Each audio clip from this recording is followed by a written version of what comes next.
It's the Hoffman Show on the Team 980, always live as well on the free Odyssey app. Anthony Haney is back from Nationals. We don't have to talk about it, Anthony. We got other stuff we got to talk about today. So we won't talk about what happened to your football team at Nationals. But we will be talking about Adam Peters all day long. Of course, the Commanders' new general manager introduced today as the next general manager. It's weird because, when you do the head coach things, this is the 42nd head coach in franchise history. Or if you're the Steelers, this is the 7th head coach in franchise history. By the way, Mike Tomlin, your fever dreams of getting him to D.C. can end. He apparently said in today's team meeting in Pittsburgh that he will be returning in 2024, despite walking off the podium when asked about his job by our friend Brooke Pryor yesterday. But obviously today, Adam Peters announced as the next general manager of the Washington Commanders. Reported over the weekend it is a 5-year deal for Peters. And I will say he was very impressive in his press conference while also not being specifically impressive. And what I mean by that is this. Peters, in his press conference, proved exactly who he is.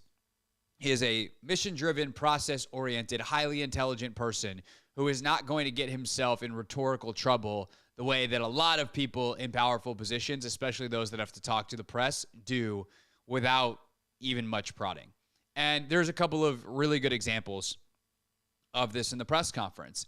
And I think some of those examples can be misconstrued as, he's oh my God, did we make a bad hire? Some people will freak out about these answers. And I'm telling you, they are telling on themselves, not telling you anything about Adam Peters. For instance, he was asked about the roster, and he gave a big, long pause before giving a very nondescript, very non-committal answer. Hey, we have a couple of cornerstone pieces, but we have to evaluate everything. When asked about the number 2 pick in the draft, he said, we do not really know what we're going to do yet, but we have to evaluate everything. And, I can't even say anything because we have to see what the head coach wants, and we don't have the head coach yet. And he kept coming back to that head coach relationship. And it very much seems like Washington is trying to build what Detroit has built with Dan Campbell and Brad Holmes, what Los Angeles has built with Sean McVay and Les Snead, what the infrastructure and ecosystem that Adam Peters comes from. Kyle Shanahan and John Lynch have built in San Francisco. What John Harbaugh has built with Ozzie Newsome and now the folks in charge replaced Ozzie in Baltimore. The best teams in the league have that head coach GM relationship, and the power is shared. I mean, today in Seattle, John Schneider gave a press conference, his first since Pete Carroll was told he's not coming back, whatever version of fired versus parting ways, whatever you want to use. And Schneider he was basically in tears at times talking about Carroll because of how much he meant to him. But he also talked about how Carroll, he now has final say over personnel, something that Pete Carroll had. But Carroll, over the 15 years that they worked together, almost always deferred to Snyder. Carroll had the power, but they split it up properly. That's the relationship that you're going for. And Peters understands that from day one. And because of that, he doesn't have a lot of answers to questions that people want to know. The draft isn't for a long time. So he's not going to have answers of what he's going to do at number 2 for a long time. Maybe by mid-March, he kind of knows what he's going to do. But even then, there's final evaluations and pro days, and you learn more information behind the scenes. There's a lot of information gathering that has to happen. Does he probably have thoughts on the number 2 pick? Hell yeah. This dude's a scout. He's been scouting all year. He knows who his 1, 2, 3, 4, 5 players are. He knows what his top tier, his second tier looks like on his scouting board, to the extent of time that he has spent on that as an assistant general manager in San Francisco. But he also knows that all that stuff shifts around based off the scheme and attitude that a head coach brings to an organization. And then his number one job right now is to find that head coach so that he can apply his scouting acumen to what the head coach wants. And that, by the way, is something he learned in New England under Scott Pioli, who joined us Friday and said this, which got a lot of traction from our interview this weekend. One thing that we had in place in New England was a process and a system. It was a process of evaluation and acquiring talent that fit what the culture was. And the culture is head coach driven. It doesn't matter who's the boss, whether it's the general manager or the head coach. The bottom line is the team becomes the head coach's team. So one thing that Adam saw firsthand during his initial years in the league is when I led the personnel department, we went out and found players that fit what Bill Belichick wanted. And Bill wanted big, smart, strong, tough football players that were disciplined and did things a certain way. And if they didn't fit the head coach's personality, they probably weren't going to last and or they probably weren't going to develop. So here's what I know about Adam. Adam understands that. And he understands that regardless, his role is to find and acquire talent.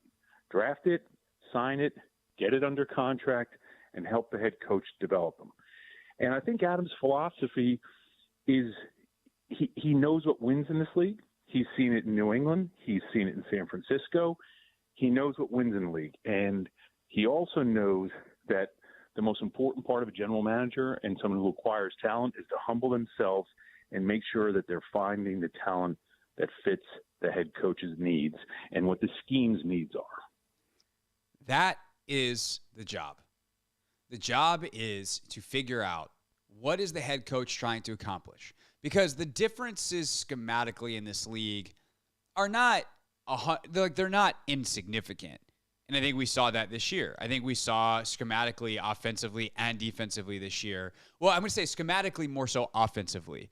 We saw how if you're not adaptable and if you don't have good personnel for what you want to do and you don't think out like how the parts of the game interact, your run, your pass, your play action, all that kind of stuff, like it can cause you problems.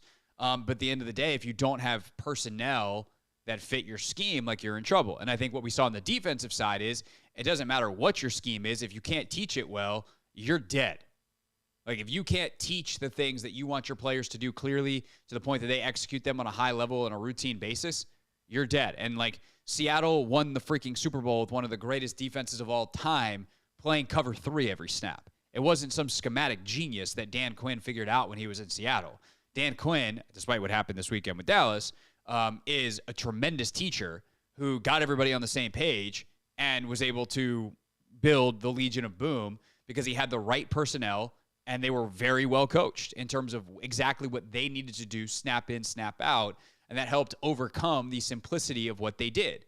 So, yeah, I believe offensively, especially like what Ben Johnson and Kyle Shanahan and again, not this weekend, but generally speaking, Mike McDaniel and Kevin O'Connell and Bobby Slowick and like what these Shanahan tree offenses, Sean, certainly in LA, do and how they manipulate defenses is really smart.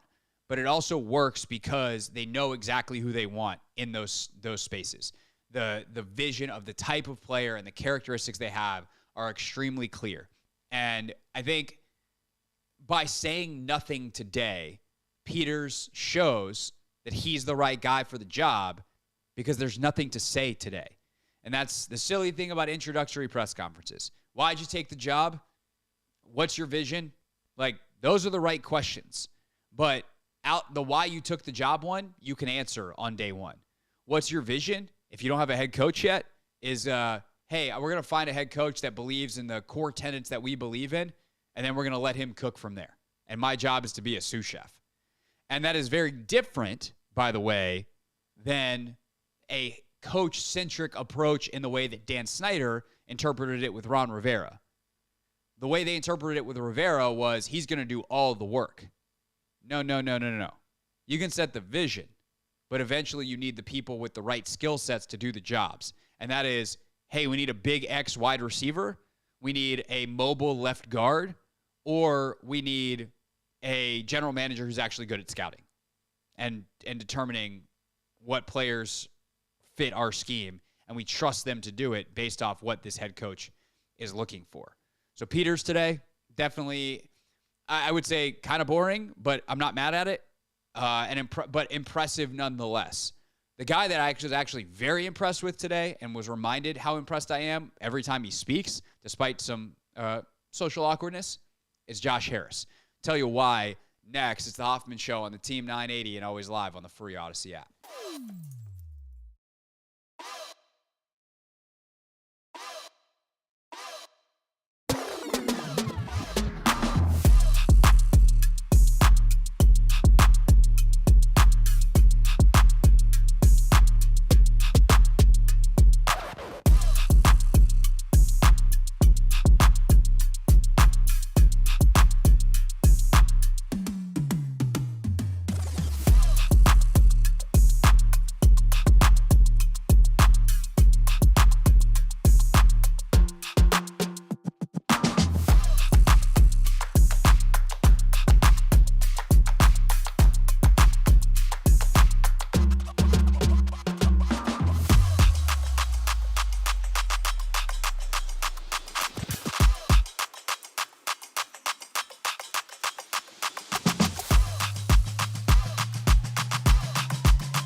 show. We're on the Team 980. We're always live as well on the free Odyssey app, streaming live on YouTube at the Team 980. And of course, if you miss any part of the show, you can check it out in the Hoffman Show podcast feed. Goes up every hour as soon as we're done. So if you start the show a little bit late and want to start over from the beginning, if you will, you can check out the podcast starting at 5 o'clock for the 4 o'clock hour, 6 o'clock, 5 o'clock hour. Anthony, if you figure out how to tell me what I'm going to say in the future, you can post it earlier. So if you want to post the 4 o'clock hour before it's over and just predict what I'm going to say, I don't think that's how podcasting works for a radio show, but you can give it a shot. Yeah, because then I need the audio beforehand. Right. That's all. Yeah, it's like you can't you can fast forward many TV shows, not a live sporting event. Nope. Would make gambling very different. Yes. Yeah. I think people understand how live audio and video works. Anyway, talked in the first segment about Adam Peters and how impressive he was today, which is to say, like, he sounded like a real NFL GM. I will say the part that impressed me the most probably about Adam Peters is in the beginning of the press conference, just like how human he was. And I've said this before, and I will continue to say this. I think like humanity is an underrated part of doing a management job, and like general managers pretty big on the whole managing thing. He's a human being, like a real salt of the earth person. Like, played high school football and wasn't that good at it, relatively speaking, to the men that he will employ. But he did eventually walk on to UCLA. Like, he played at a JUCO. Like, he just has grinded his whole life up through the New England scouting department, and then ultimately to Denver, where he plays a pretty significant role. But like, even little thing, Nikki Javala from the Washington Post asked the first question.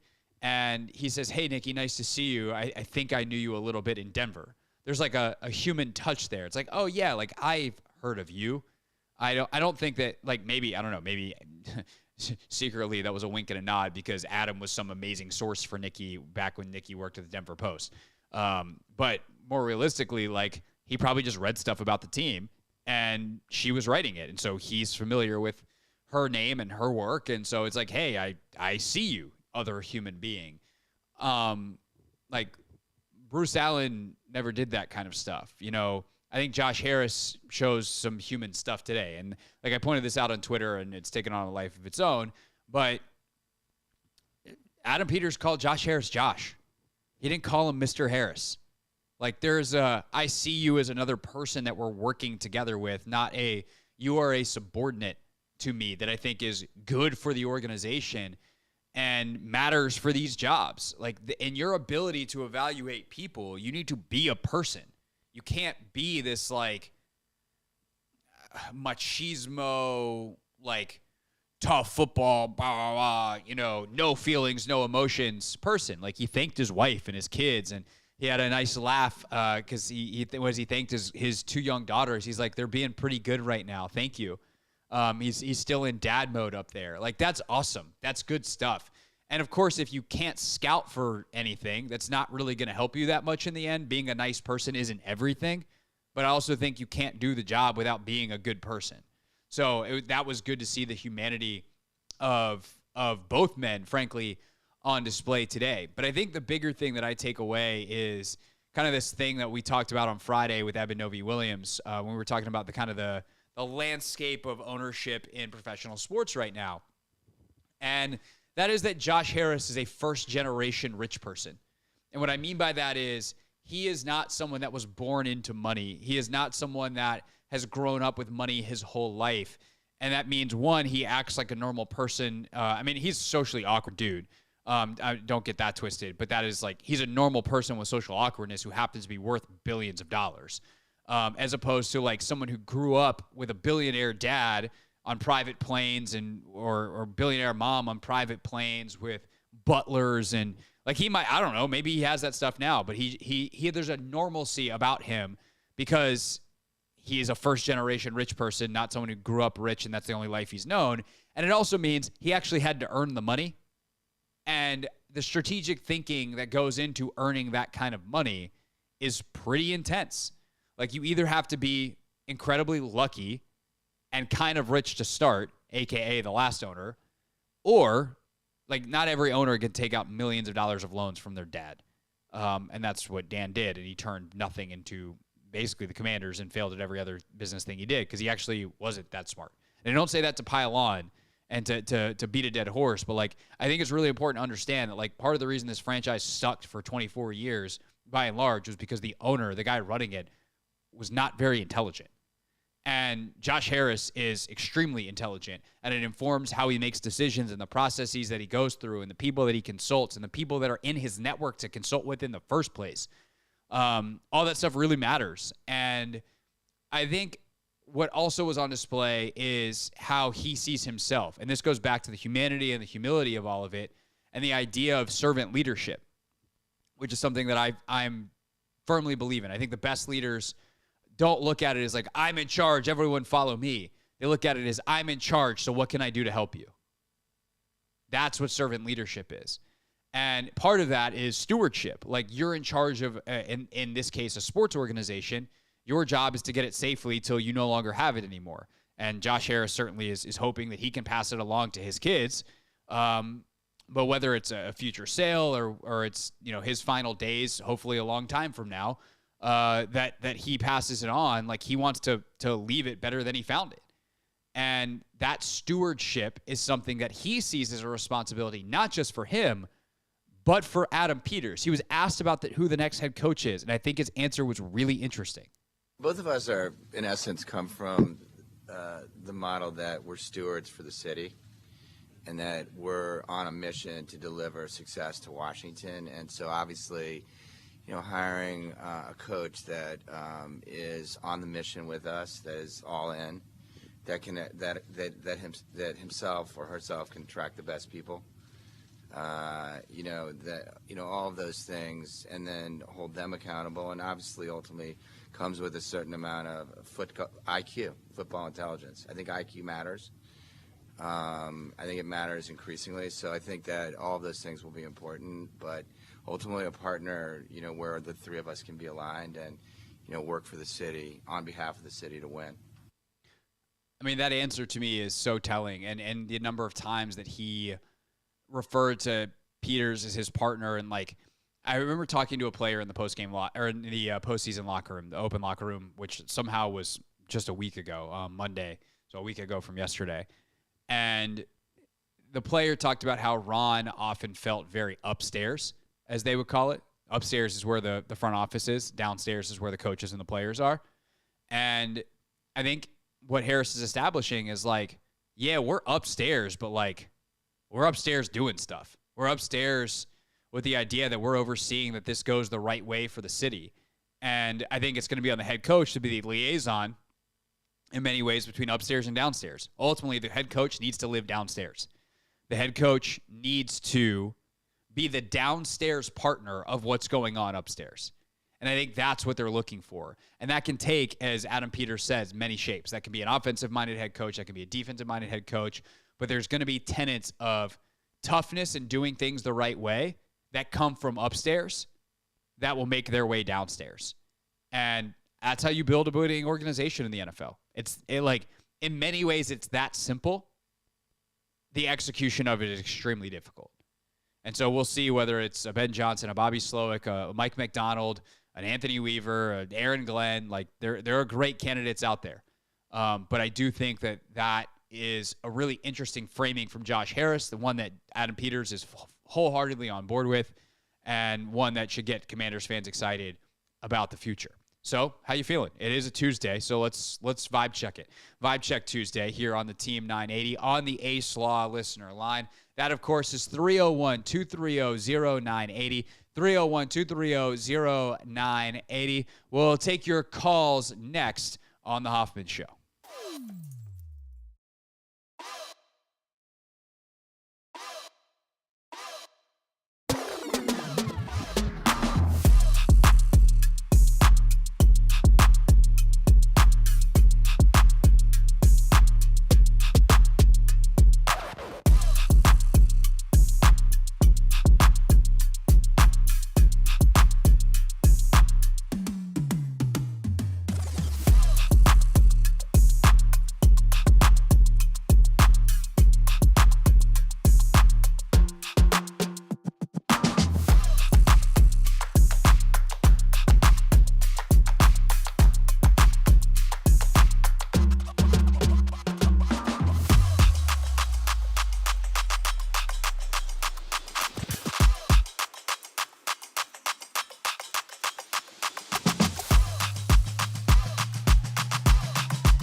It's the Hoffman Show on the Team 980, always live as well on the free Odyssey app.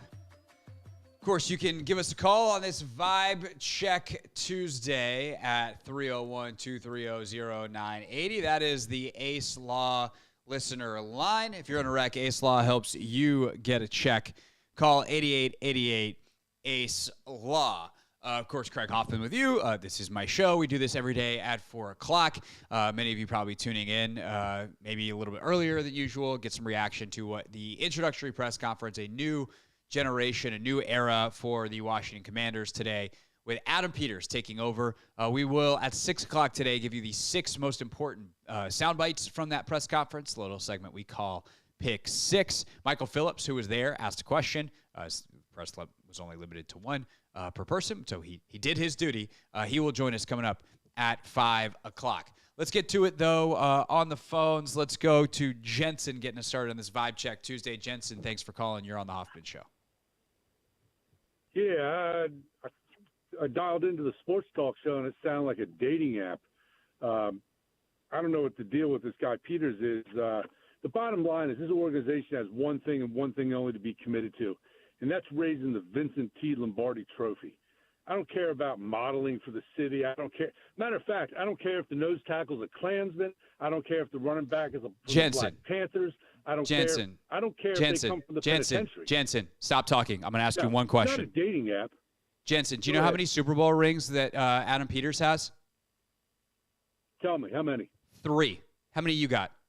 Okay, he's got 3. How many he's have with this team? 0. So the he got here today. That'll do for Jensen. Why do people think that stuff just happens? Because what's Jensen's process? I wish that I had let him keep going, or I wish I could have asked him more questions. No, never mind. I'm not going to say that. That would be mean. I'm not going to say what I was just. Anthony, remind me to tell you in the break because it was funny. At least it was funny to me.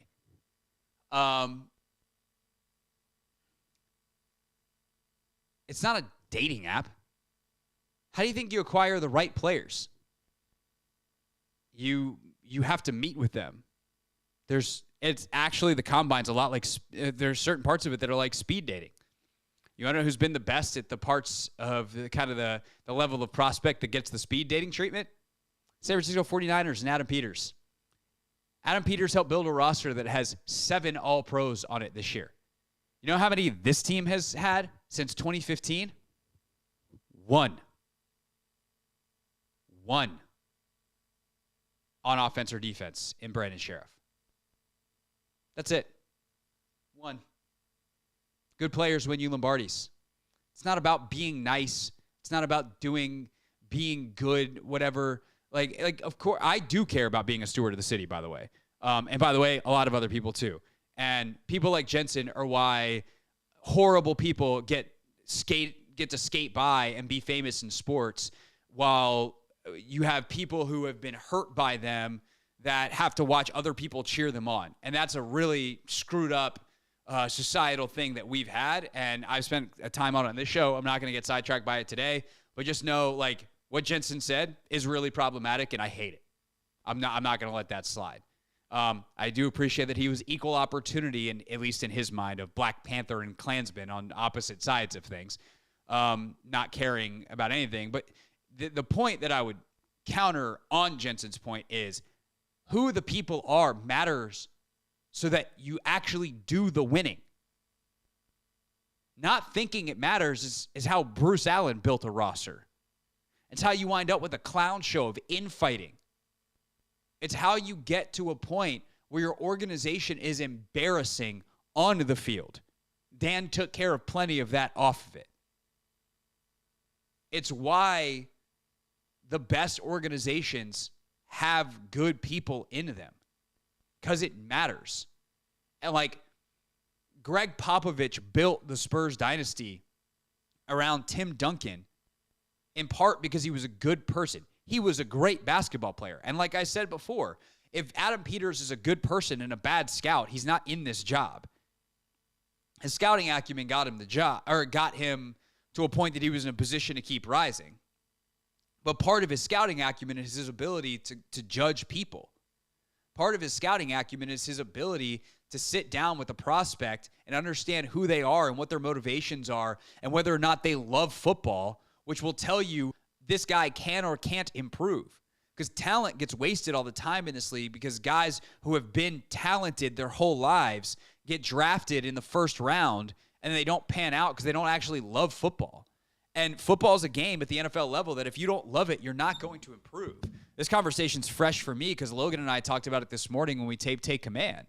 Like, the ability to develop players, a Brandon Ayuk, a Fred Warner, a Tafunga, these guys that Kyle Juszczyk, like, these guys love football, which means they'll put in the time. When you put in the time and you have dedicated coaches, by the way, who are really good on the details and actually good at developing players, that's how you build a winning roster.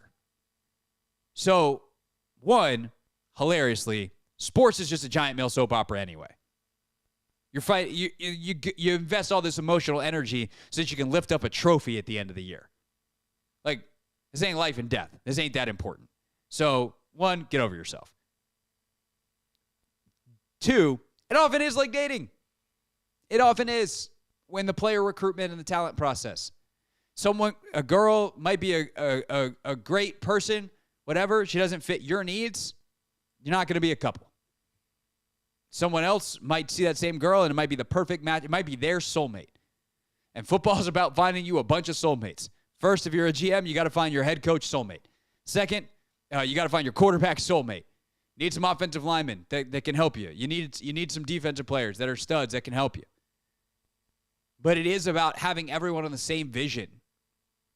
And yeah, there are times that some of those people are not the best away from football.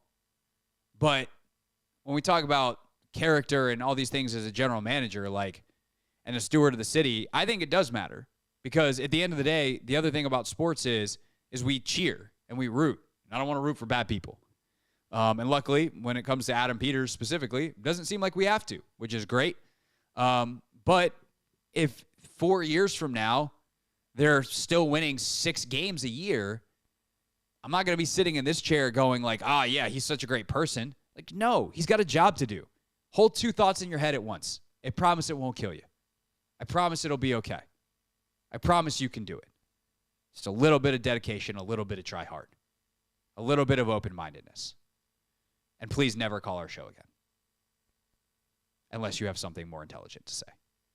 Everyone else is welcome. 301-230-0980. If you're in a wreck, Ace Law helps you get a check. Call 8888-ACE-LAW.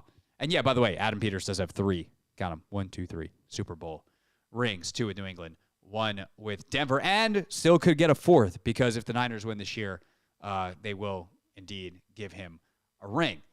He's been in the NFL, I think, 16 years. He's won 13 division titles. So tell me more about how you don't care. Seems to be working all right for him. We'll take more of your calls next. It's the Hoffman Show on the Team 980 and always live on the free Odyssey app. Here's what's trending on the Team.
the Hoffman Show. We're on the Team 980. We're always live as well on the free Odyssey app. Taking your calls, 301-230-0980. That is, of course, our Ace Law listener line. If you're in a wreck, Ace Law helps you get a check. Call 8888 Ace Law. Still to come on the show. We'll go around the NFL at 5:30. Of course, review our picks, but really talk about the playoff games. And I'd love to kind of focus in on, too, how some of those teams are built, like what's working in the playoffs, and obviously kind of use that as a roadmap for the Commanders. We're going to do that, a more intense version of that next week once we're down to 4 teams as well on Take Command. And we'll play some of that for you here on the radio. So always good to subscribe to both the Hoffman Show and the Take Command podcast. So if there's anything that you missed that you want to check out later, it's right there in your podcast feed. Also, we'd like for you to actually, listen to that stuff, not just like have it available. And just, it's good for you. Extra smart radio. That's what we try to provide here. And then also Michael Phillips. We also like bits. So, Michael Phillips is the vice president of bits, also has great information. He will join us coming up at 5 o'clock. All right, let's get back to the phones. 301-230-0980. Let's go to Charles. Charles, thanks for calling. You are on the Hoffman Show. Hey, Greg, how are you? I'm good, Charles. How are you? Doing good. Hey, my only question is, I was stationed in the United States Naval Academy with David Robinson there, and when he left, he went to, where? Yes, the Spurs. And anyway, I thought he was the one who helped build the Spurs into an empire along with Popovich. And then Duncan came in, and he taught Duncan quite a few things. Is that not true? No, he did for sure. But Robinson's last year was their first title, or maybe it was 2003, maybe it was their second title. Was the end of his career versus Duncan was there for all 5. But same concept. That Spurs dynasty was built on character, and I think David Robinson had a big part in that as well. And I obviously understand why you're calling as someone who was stationed at the Naval Academy and was there at the same time as David. But yeah, it definitely, like, the same concept applies. It's just the titles. Duncan had 5 of them. Robinson, I think, had 2, if I'm remembering correctly. Very good. I do appreciate you taking my call. Go Commanders. It's about time they got new blood in there. Yeah, for sure. All right, thanks for the call, Charles. And again, you can give us a call, 301-230-0980. But, if you think about it, Ant, who are the best dynasties of the last, let's say, 30, 40 years in sports, right? You have, and the NBA it's hard to compare the NBA and the NFL for sure. But, NFL-wise, you had the 49ers and the Cowboys. Cowboys were definitely built a little bit different in terms of character and personality. But I will say, like, there was a cohesive, rebelness to them that Michael Irvin, Jimmy Johnson, etc. And Troy Aikman was kind of a calming force in a lot of that.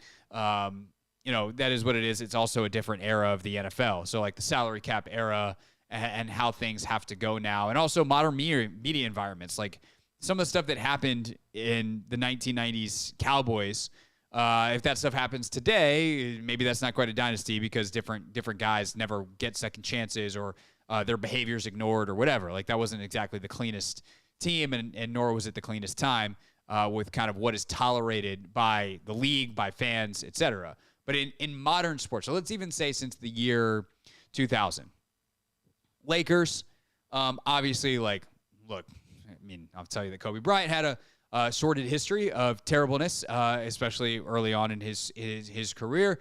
But from a basketball standpoint, like, what they were able to build was obviously very, very good. And Phil Jackson, you talk about, like, the dating stuff.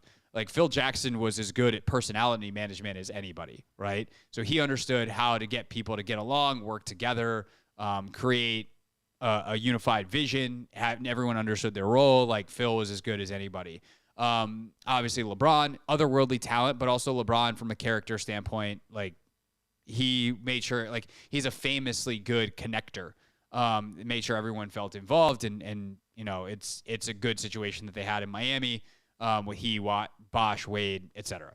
And then the more modern one in the NBA is the Warriors, and that is a culture built on joy. Like, that is a culture that is built on Steph Curry being the centerpiece, which is as good of a human being as we've had as a superstar in any sport at any point in human history. Like, in terms of just, like, good quality human being, Steph Curry at the center of that. But, of course, the thing that also powers it is Steph Curry is also the greatest shooter of all time. So if you can get that combination, and I think this is why, like, I go to Popovich and Duncan, for instance. Like, if you can get the combination of elite player and elite person, then that's how you build like sustainable winning, which is what you had here. I think also like the Kobe comparisons, again, just to leave it on the court, like part of the reason that he and Shaq only win 3 is because like those are 2 big personalities that cared about the wrong stuff, and eventually they couldn't collaborate anymore. Whereas Duncan, Ginobili, Parker, like those guys stay together for 15 years. The Warriors are in year like 12 of this run because you have this elite person on top of elite player at the center of it. The all-time exception is Michael Jordan, who was just so damn good it didn't matter anyway. But Michael leaves in the middle of it. There's a full-on reset for a couple of years because he leaves to go play baseball. And if you watch The Last Dance, like that was probably necessary for everyone else too. But in football, like Brady's competitive character is pretty essential to their success. And obviously he plays the most important position. And other than that, there's like not really a lot of dynasty stuff in football, but the teams that are, I would say, consistently competitive, like Mahomes, Kelsey, like what they've built, I think is pretty special. Josh Allen is an A+ dude. They're competitive. They're in it every year. And these guys are great players, and that matters a ton. But when we talk about like enhancing the people around them, I think that matters. And like one thing I would say about even San Francisco, right? Again, have they gotten to the Super Bowl with Kyle? No, they haven't. But Kyle has learned, they're consistently, in the mix every year. Kyle has learned how to be a better person to his players and be a more human person versus other stops in his career where he rubbed a lot of people the wrong way and probably didn't maximize a lot of people despite his schematic brilliance because he was too prickly. Like he wasn't approachable. And as an offensive coordinator, he struggled with that. But as he became a head coach, he knew that like, okay, now it's my job to be the kind of leader person. And I think that matters a lot. And it's something that clearly Adam Peters and Josh Harris and the rest, this is why they hired Bob Myers, are going to look for as they look for a head coach, Ant. Yeah, and I was just about to, bring up Bob Myers, and I think just his importance with helping, bringing a guy like Adam Peters. I think they're looking for people that can like really connect on a very personal level. And I think you have no better person than a Bob Myers who understands, how to mesh personalities and things of that sort. So I feel as though as far as Adam Peters goes and, just trying to move the franchise forward, I think starting with him, I think that was the right choice. And then also just the fact that Josh Harris was able to, get this done 5 days after, the Commanders season ended, just also tells me more about Josh Harris and, that he wasn't just sitting back and, doing nothing. Like, as the season was ending and, everybody knew Ron's tenure was coming to an end, we didn't know what Josh Harris was doing, but it's starting to all, make sense. And I think, Josh Harris also talked about it after Ron Rivera got,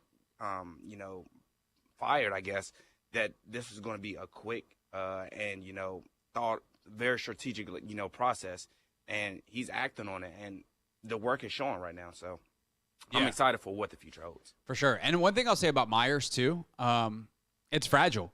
And I think Myers would probably admit this, that they mishandled everything around the punch with Jordan Poole. And so even despite what they built in Golden State, like that punch changed so much within their organizational and kind of their organization and kind of the feelings and kind of the emotional stability of that organization. Because like Draymond had always been, doing stuff, but like that crossed a line that like shattered what they had built, the culture that they built. And I don't think Myers handled and that entire organization handled that particularly well in hindsight. And it's had a huge effect on Draymond. It's had a huge effect on their ability to win. And it's had a huge effect, obviously, on Jordan here in D.C. And I I would imagine at some point Myers probably says that out loud. I don't think he's said it particularly to this point. I'm sure at some point there will be a 30 for 30 on the Warriors dynasty, and like that moment is going to be talked about as the beginning of the end, because they were coming fresh off a title, and it just completely fell apart. So it shows you too, like once you get it right, like it takes maintenance, it takes work, it takes effort to maintain that, and the great ones can do that, and they have the character to do it. And obviously, you hope you don't lose the game doesn't pass you by from like a scouting and a strategic element as well, because this is multifactorial. I'm trying to be very careful not to reduce it all to like feelings and emotions. There's obvious acumen involved as well. And Harris talked about like the football IQ becoming more and more important as the game evolves, and you're trying to find edges in smaller and smaller windows. But that stuff is the basis and has been for a long time of great teams, which is why, if you win like 30 years later, you go back to the reunion and you're just back with the guys, and that camaraderie matters a lot. It's what people miss about the sports when they leave, whether your career is done in high school like most of us, or whether it's you eventually retire as a professional. It's the Hoffman Show. We're on the Team 980. We're always live as well on the free Odyssey app. Talking about Adam Peters, the new general manager, introduced today for the Washington Commanders. Had a press conference, and Michael Phillips was there. He joins us next.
It's the Hoffman Show. We're on the Team 980, always live as well on the free Odyssey app. Around the NFL coming up at 5:30. A look back at Wild Card Weekend. All the top news, all the top stories, and some correct picks and some incorrect picks, Anthony.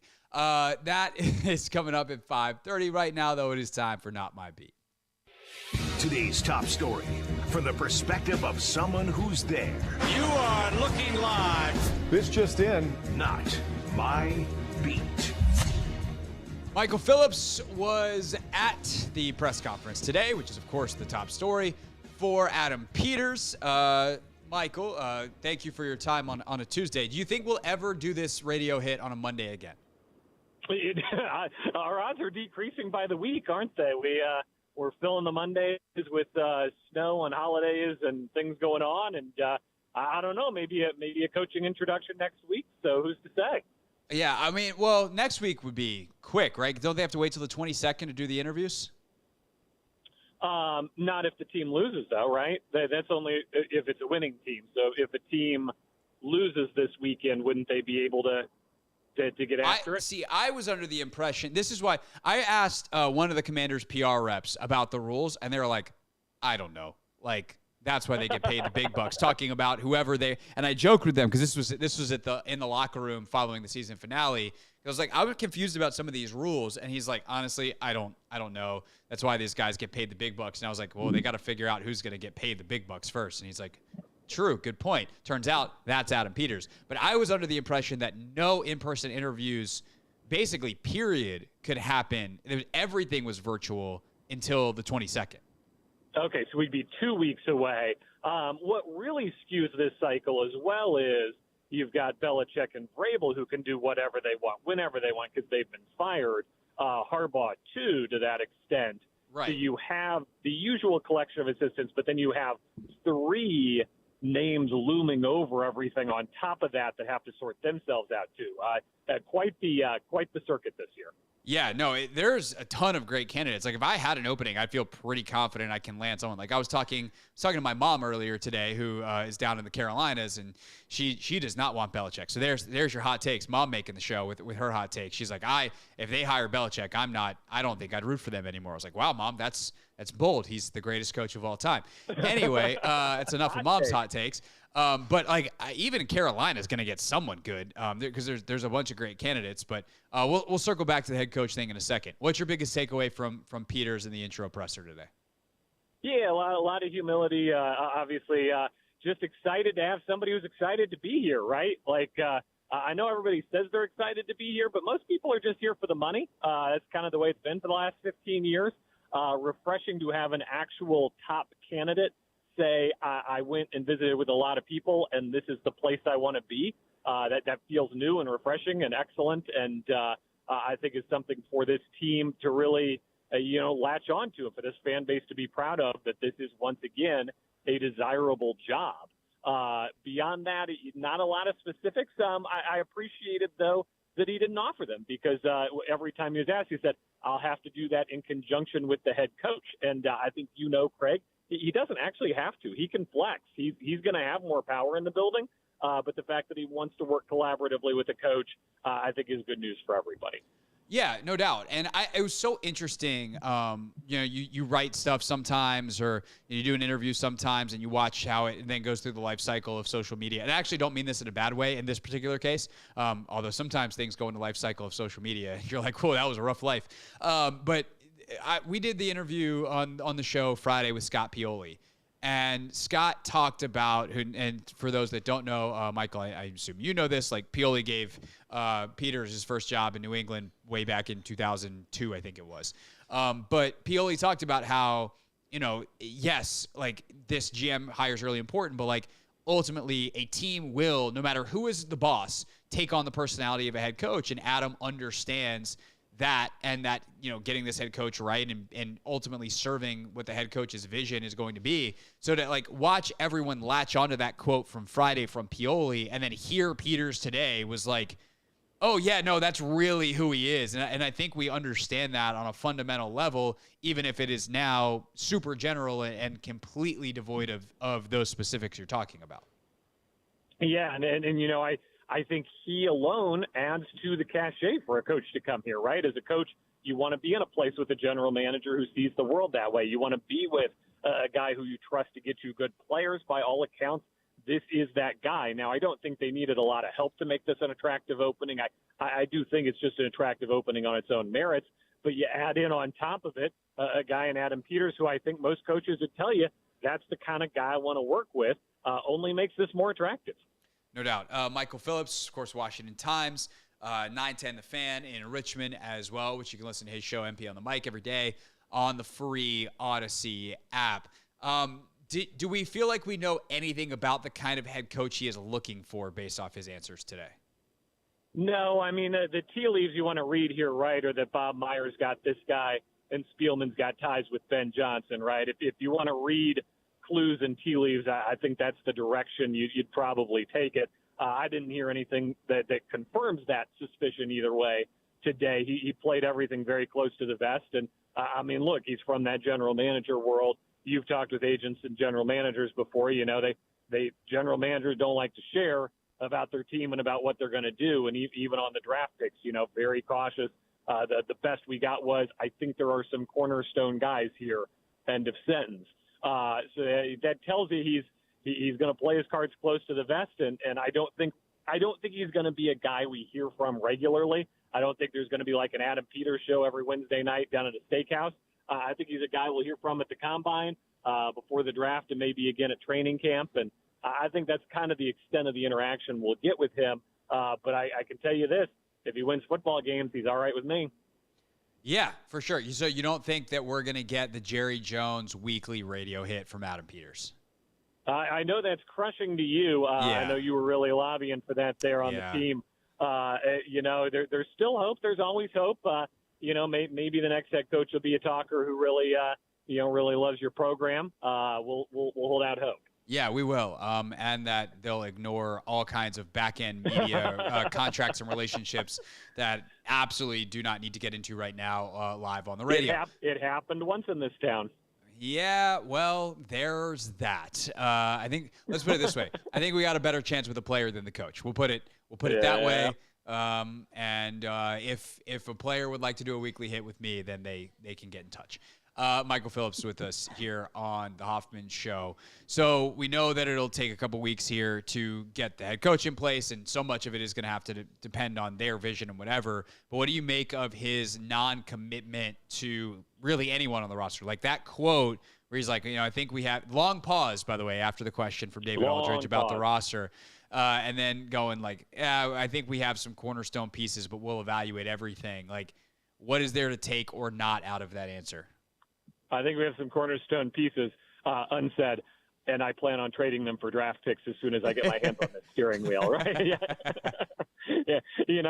I think there's a full non-commitment to anything that was going on here, and I thought it was funny. He never used the word culture. He used 19 synonyms for culture from the thesaurus, but did not use the word culture. I have to believe that was intentional after, of course, Ron Rivera's big show about culture that, now he comes in and says, these are guys who just need a leader, right? Well, that's a pretty big indictment of the previous regime, and not an unfair one. It is a fair one. But he at least couched the language. He was studied. He didn't just show up at a press conference today and start yapping. That's how I do my radio show. It's probably why I do a radio show. And he's general manager of a professional football team. He had a studied, measured approach to everything he said. He was not caught off guard by anything. You say he greeted several members of the media as he went down. Nikki Javala, she said, I haven't interacted with him, in 8 years since we were in Denver together. So you could tell he had done his homework, knew who would be there, knew what he wanted to say, communicated it. Those little bits of professionalism are maybe not the most fun for sports talk radio, but are a ton of fun for people who want to decide what football team to play on or what football team to coach.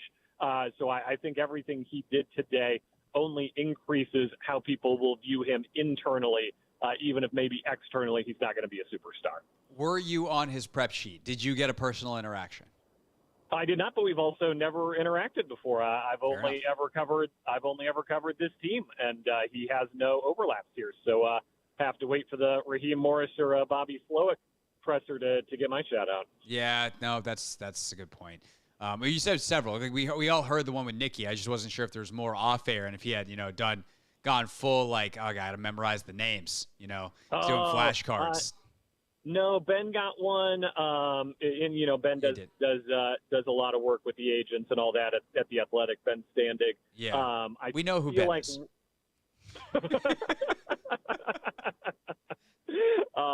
I feel like one other person got one. I'll have to come back to that. Yeah, no. I always kind of chuckle when David asks a question because I just want to be like, David, you're in the Hall of Fame. I know it's a different sport, but everyone knows who you are. You're David Aldridge.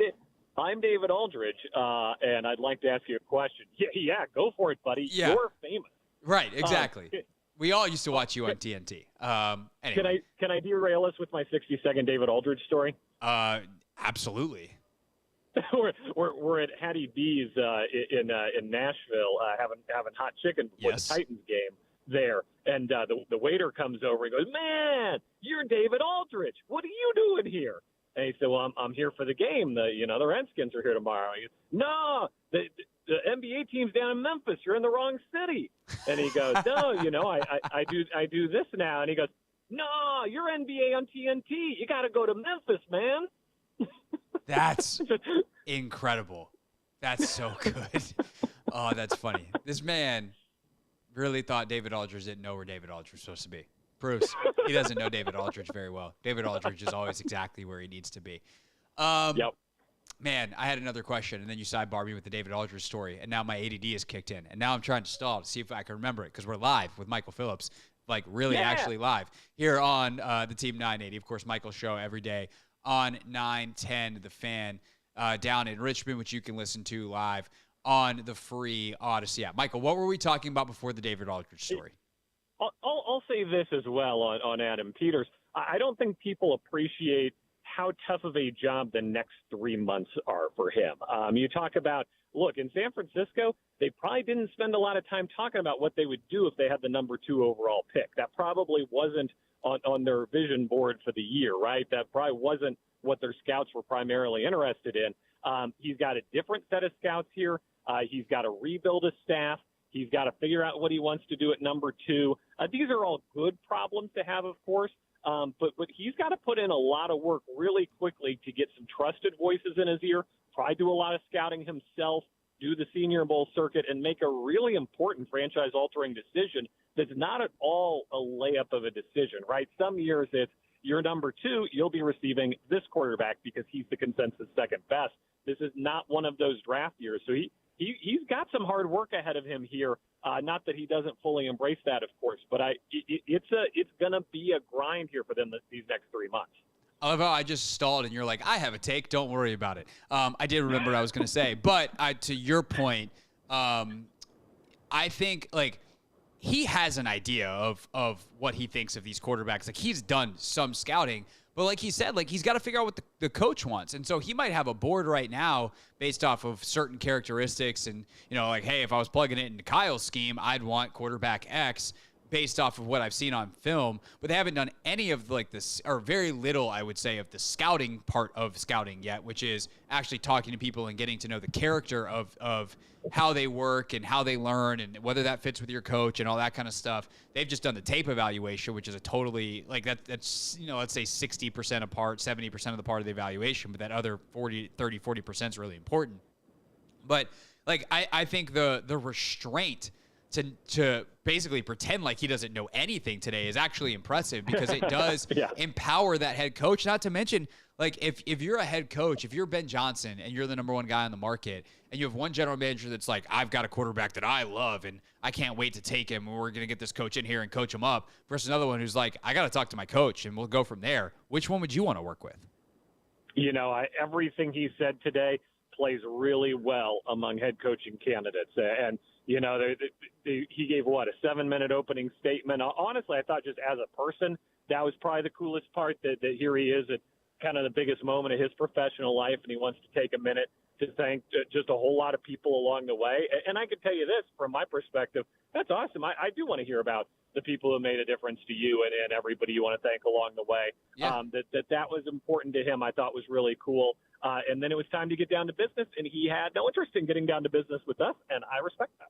Yeah, totally. Michael Phillips with us. Of course, you can read his work in the Washington Times and Listeners Radio Show daily, 10 a.m. to noon on 910 The Fan in Richmond via the free Odyssey app. So the question that I was going to ask before the David Aldridge story, we were talking about kind of what he said about the people in the building currently and how they just need new leadership. What did you make of that answer? Because, like scouts know each other. He's been on the road. Like he's done this. He probably does know some of the Commanders scouts, even if it's very, surface level. But the fact that he seemed to have a feel for the building and an idea of what it needed, I thought was kind of interesting. Like, what did you make of that answer? Yeah, you're also kind of saddled with these people for the next 3 months. You don't really want your first message to them to be, I can't wait to replace all these people once we get past, April 28th and, in Detroit and get this thing over with. So I don't know that I'm putting a lot of stock in the deep meaning of that statement category, so much as he would like these people to return his phone calls until such time as he deems them unnecessary for employment here. Yeah, no, I also thought about that. That's also the nice thing to say. I was kind of surprised that nobody, as you got down the line past you and some of the guys who got to ask questions first, guys and gals that got to ask questions first, that nobody asked about Mayhew specifically. But did anything he said today make you change your mind on what you thought was going to happen to Martin Mayhew and or Marty Hurney? Mayhew's probably the more intriguing of the two just because of that San Francisco connection, right? And, they've worked together and they know each other. And I think it's up to him how much of a reduced role he's willing to accept, him being Mayhew, of course. I don't get the sense the door is closed to him doing something to be anything close to what he did this year. Even acknowledging that Ron had final say, he did a lot of things. Mayhew did a lot of things for this year's team. I don't think that's in the cards, obviously, but I think if he wants to be here on a reduced role, I don't get the sense that the door is closed to that by any stretch. So, and some of that is not going to be up to Adam Peters. Some of that is going to be up to the market, this vague concept that we always talk about. What will the market say? Is Mayhew a guy who's going to get a general manager job in this market? I can't answer those big picture questions other than to say I don't know a lot of people that leave here and get better jobs than when they arrived here. Yeah, well, that's something that I think is going to change in the next decade. Hopefully, if Adam Peters is as good as we think he is, he's going to hire people that ultimately go other places, kind of like San Francisco's been, like Philly has been, like Cleveland's about to be. There's going to be some GMs that get hired out of that front office as well. So that'll definitely be an interesting thing to watch. But I agree with you. Like, I don't think that him saying that means like, oh, actually, Martin Mayhew's staying now. That was what we went on said there. Like, I tend to lean more into these are people that are going to work. Like, there's a lot of people, Mayhew and Hurney not included, that are going to work here because you can't really replace them now because that's how the scouting world works. And it goes draft to draft, not season to season. And you don't want to fire them at a press conference. The NFL calendar is so weird, right? You got the coach carousel now, but the season's not over yet. The season will end, but you won't have the scouting carousel. That's in April and May. It's the weirdest business that somehow seems to continue working and gaining in popularity by the minute. Should we bookmark a June segment? I don't know. Maybe we can tape it before your show and we'll air it on both. That way the Richmond folks and the DC folks both get it. But a joint segment, Michael, remaking the NFL calendar for middle of July. That is the perfect June segment. I was workshopping a change to the wild card calendar. I loved having two games on Martin Luther King Day. I thought that was a nice addition, but I did think I would move the Saturday 4:25 game to Sunday at 1. I think you need the Sunday triple header. I'm not ready for two games on Saturday yet. I want the triple header Sunday instead. So we can make this a comprehensive event. Okay, so yeah, we can go through the entire NFL calendar and for much less than the owners are paying Roger Goodell. Fix it. Our rates are very reasonable, Greg. Yes. I'm going to stop that there before I get us both in trouble. Michael Phillips, he does a radio show that they pay him some amount of money for down in Richmond. It's called MP on the Mic. It is 10 a.m. to noon on 910 The Fan. You can listen to that live on the free Odyssey app. And, of course, you can also read his work because he's a real print journalist who writes stuff in the Washington Times. Michael, thank you, sir, and we'll talk to you next Monday, Tuesday, sometime, whenever it is. It is always a pleasure. I will talk to you whenever it is. Yeah, next week, as they say in the business. All right, thank you, sir. That is Michael Phillips here on the Hoffman Show, on the guest line. We'll take your calls on the Ace Law listener line a little bit later. Just after 6 o'clock, we will do our Pick 6, and then we'll take your calls on the back end of that. So if you missed Adam Peters' presser, the 6 most interesting sound bites from it are coming at 6 o'clock. But next, we will go around the NFL, take a look at all of the games, all the big stories, so much to talk about from Super Wild Card Weekend, next on the Team 980.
show on the Team 980.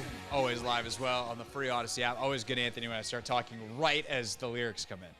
Sounds great. Also, you know what song this is? No. Inform me. I've heard it before, but I can't remember the name. It is Ace of Spades, Motorhead. All right. Why'd you pick that one? Actually, it's Motorhead, Ace of Spades. I was about to say, I'm pretty sure Ace of Spades is the band. But yeah. There's that. My back is just got real stiff. So people on YouTube are seeing me stretch all kinds of awkward ways. We do stream live all 3 hours if you want to see what kind of shenanigans happens during the show. Because we keep it professional sounding, not always professional looking.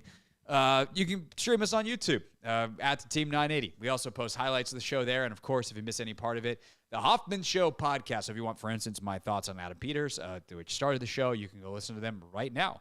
That 4 o'clock hour already up in the podcast feed. Just search the Hoffman Show on Apple Podcasts, Spotify, the free Odyssey app, Amazon Music, or wherever you get your podcasts, and you can listen on demand. 5:30 on a quasi-Monday, Tuesday after a holiday weekend. Football games all weekend long. We go around the NFL, and we'll go a little bit deeper into all of these games. Obviously, we'll get back to Peters and his introductory press conference, the main story of the day. Coming up at the top of the hour, we will do a pick six, kind of training camp style, how we originated the segment, where we pick 6 of the most important things, playing for you at 6 o'clock. So 6 takeaways from the Adam Peters press conference coming up at 6. Right now, though, Anthony, we go around the NFL. Let's do it, shall we? Starting with the games on Saturday and a shellacking of the Cleveland Browns. I think what's going to be really interesting to follow for the next 2 to 3 years is Bobby Slowick a dude as a coach? Is CJ Stroud a dude as a quarterback? Or are they both dudes? Because they're doing some dude stuff. They really only dropped 31 because there were 2 pick sixes in this game. But shy 2 possessions, right? Because when you have a pick 6, that takes a possession away from your offense. So they only ran, I think they ran like 45 plays in this game. Let me look at that real quick. But yeah, they ran 44 total plays in the game, Anthony. And in those 44 offensive plays, they scored 31 points. Like, they wrecked a great even Browns defense that was one of the best in football for most of the year. And I think it showed a couple things. One, CJ Stroud is ridiculous. Orlovsky had a good bar on Monday's edition of Get Up. He goes, I don't know how many quarterbacks are better than this dude in the league right now, but it's less than his jersey number. And if you can't remember, just sit there driving home through the snow, focusing on the road, please. CJ Stroud wears the number 7. So not a lot of dudes in the league better than him straight up right now, nevertheless, by age and experience. But it also, I think, shows you the value of one great offensive lineman. This is a working theory I have that I'm going to put to the test as we dive into some of these playoff teams and kind of look at how these teams are built. But Laramie Tunsil just shuts down Myles Garrett. And the fact that you don't have to help on Myles Garrett because Laramie Tunsil is the best pass-blocking left tackle in the league means the other 4 offensive linemen are their jobs become way easier because they have help, whether it's they can help each other, 4-on-3 and a 4-man front, whether they can get backs and tight ends to come in and help. Like, you just don't have to help that guy. Or if, even if they move Myles Garrett around and get him off of Laramie Tunsil, then you definitely have a one-on-one that you feel great about. Tunsil's not giving up a sack to not Myles Garrett. So I think that combination of great left tackle in this particular case, great young quarterback, and a play caller who knows how to leverage his run game and his pass game and marry it up and get the play action shots. It's just a hell of a combination. And, oh, by the way, their defense is pretty damn good too. Yeah, I was trying to talk to Zaire and the rest of my line brothers about CJ Stroud and whether or not it's the system that, Bobby Slowick has, somehow managed to really get going really over the course of the year, or if it was just, CJ is just this good. Because he only passes for, 16 for 20. He had 21 drop or pass attempts. And for him to go out there and put up 274 and 3 tuds, I feel like a lot of the throws were very easy. You know, they schemed the defense up, you know, perfectly. So I'm not necessarily sure, like, what to make, but it's the fact that CJ is out here making the throws and leading his team to victory. So I think there's going to be a lot of, you know, pressure on him next year. But I just want to know, like, is it Slowick? Is it CJ? It's impossible to know. But, I mean, and obviously, like, CJ is going to only get better. Theoretically, this is as bad as he's ever going to be. The one thing that Logan made a great point, we were talking about this morning on the pod, but he's like, the one thing you can definitely give Slowick credit for is they learned this offense in a year. Yep. Like, you know, when you hear it takes 2-3 years to, and like, by the way, this isn't like a shot at EB or a shot at Scott Turner or anybody that's been here. Kyle Shanahan will tell you it takes 3 years to learn a system. Slowick found a version that his guys, many of whom are young, babies in this league, could learn in a year. All their important pieces are new. Like Nico Collins, new. Tank Dell, new. Dalton Schultz, new. CJ Stroud, new. Like, all them dudes never run this stuff before. And maybe they've run versions of West Coast. Maybe they've run versions of different things. But, like, new stuff, they learned it. And they figured out the right mix of enough stuff that it's hard for the defense, but not too much that they can't do it at a high level. And that is tremendous from an OC and a staff. Like, obviously, D'Amico and Slowick collaborated on bringing in the rest of the position coaches. They did a great job building that staff. Like, that is a well-coached football team. And it's one that is only going to get better as long as they have reinforcements. And that's the thing that's going to be tough and, like, kind of test the defensive head coach theory is if Slowick leaves to get a job, which I think he will, who's next? And can that person build on what they've had?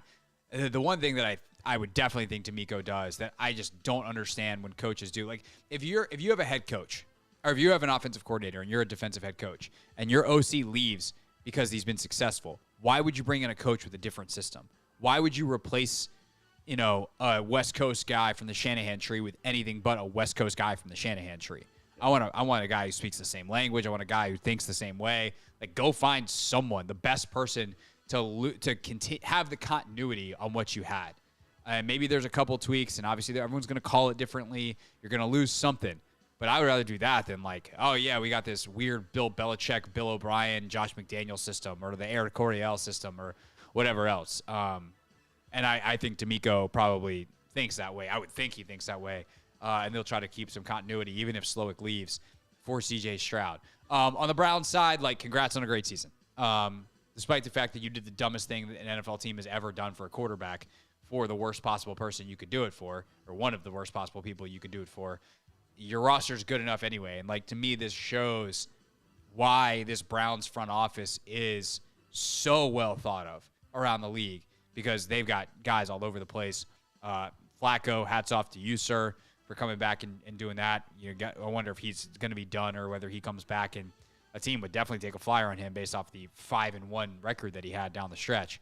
But ultimately, like, he's still Joe Flacco. He still threw some really bad picks, and that's probably the biggest difference in this game. Saturday night, Dolphins, Chiefs, and I know everyone wants to dunk on the Dolphins because they, again, fell apart, so to speak, in December. They lose on a minus 30-degree wind chill night.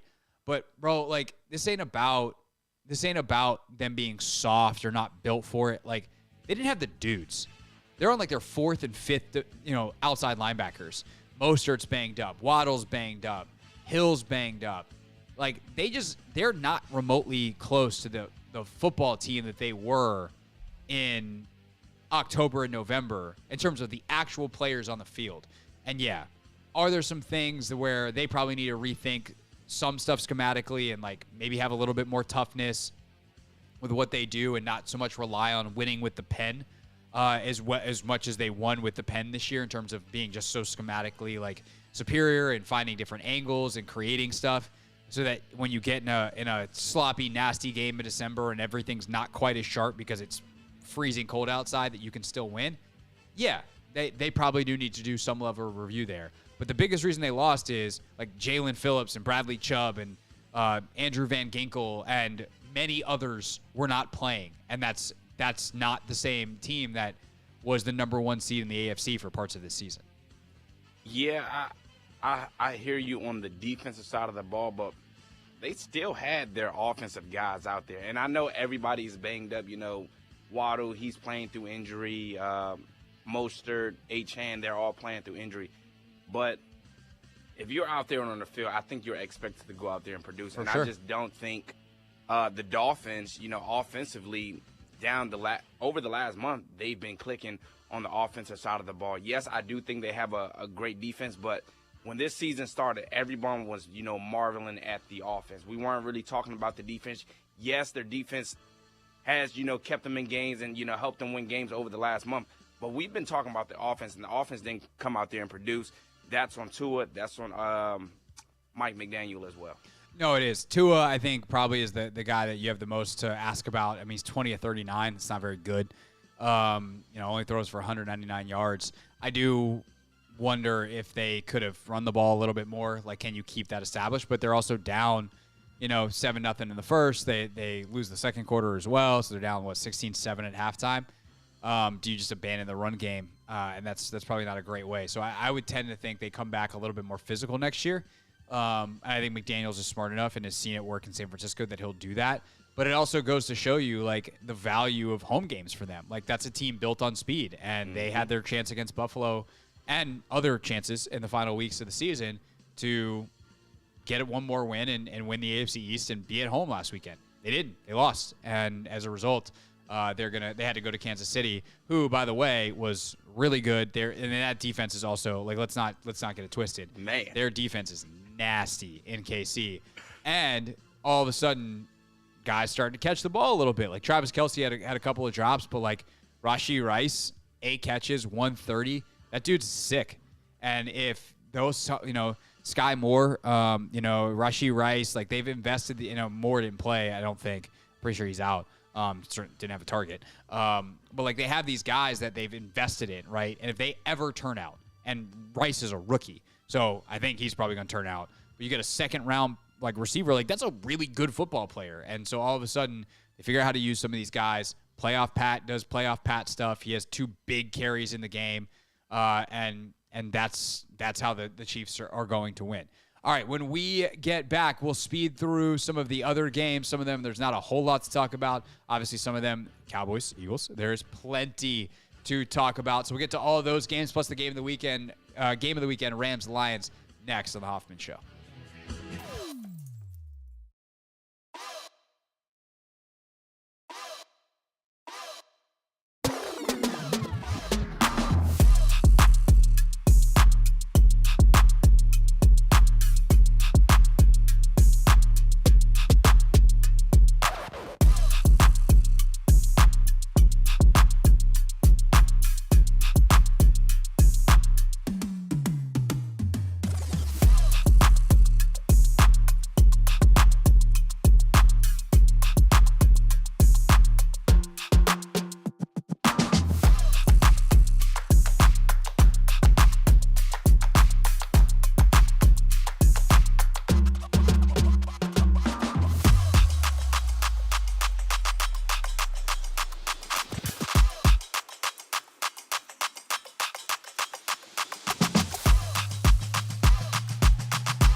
It's the Hoffman Show. We're on the Team 980. We're always live as well on the free Odyssey app and streaming live on YouTube at the Team 980. Going around the NFL, by the way, from a pick standpoint, Anthony, how was your Saturday?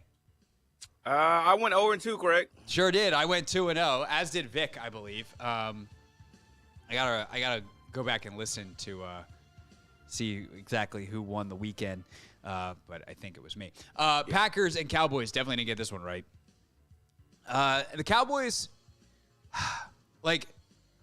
they stunk early in this game, and their defense was not good throughout. I do think this is going to be the most unpopular take in town because I'm about to defend Dak Prescott in a town full of many Cowboys fans who hate him and, of course, Washington fans who also hate him. But, Dak by the end of this kind of was back on track. I mean, they did score 32 in this game, despite being shut out and being pretty terrible early. He has two huge mistakes. Those are, I don't want to say indefensible, but, they really mattered. But he did throw for 403 yards and 3 touchdowns. He never stopped fighting. And I say all that to say this. The Cowboys have a huge decision to make on him because he has a massive cap number.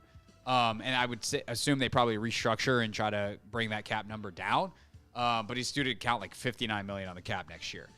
Dak Prescott's really good, and he played at an MVP level most of the year. And I think that just because he had a bad playoff game, yes, it's another bad playoff game, but a quote-unquote bad playoff game where he throws for 400 yards and 3 touchdowns, albeit with 2 picks, would be a very stupid reason to move on from him, a.k.a. good luck finding a better quarterback than Dak Prescott in the modern NFL.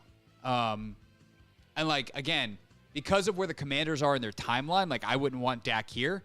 But if I was another team who I thought was a quarterback away from contending, I would want Dak Prescott because I think he can help you win and win in the playoffs, even if it hasn't really been his jam to this point.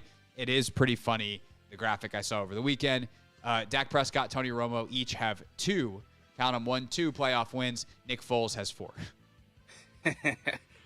I'm on the same boat as you, Craig. I'm not going to put all the blame on Dak. I think if you go out there and give up 48 points, I think everybody gets, some of the blame pie. But the defense, 48 points, that is on the defense. I thought Jay was interesting earlier today on Russell's show, and I've seen some similar things. Dallas is a smaller defense, and they get beat up against this Kyle Shanahan style of running game, and that's kind of what happened.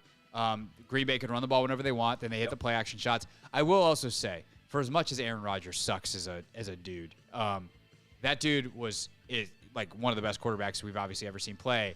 And the way he, even it was by osmosis, because I don't think Aaron Rodgers was mentoring Jordan Love in a major way, but they clearly shared a QB room for multiple years, and I think, it seems like they have a good relationship. The similarities in how they play is crazy to me. Yeah. The way Love moves around the pocket as if he's doing a Rodgers impression, that quick release, that kind of jump every time you throw deal. It's wild. For a guy that was so unique in how he did it in Rodgers, to see Love mimic that to a T is crazy because no one else does it that way, but it works, and LaFleur's got them cooking. Yep. Do I trust them long-term with Joe Barry coordinating that defense? Absolutely not. Do I think they're about to give up a ton of points this weekend? Sure do. But what they're doing offensively is impressive, and if they can get the defensive side right over the next couple of years, they're going to be really nasty because, by the way, they're the youngest team in the league by a lot. This is there was a great line from, I think it was Tirico on the broadcast when he's like, this is as bad as they're going to be. Or from Greg Olson, I think, on the broadcast. This is as bad as they're going to be for the next 5 years. Yeah. It's crazy. Rams, Lions. This was the best game of the weekend, and it comes down to red zone execution.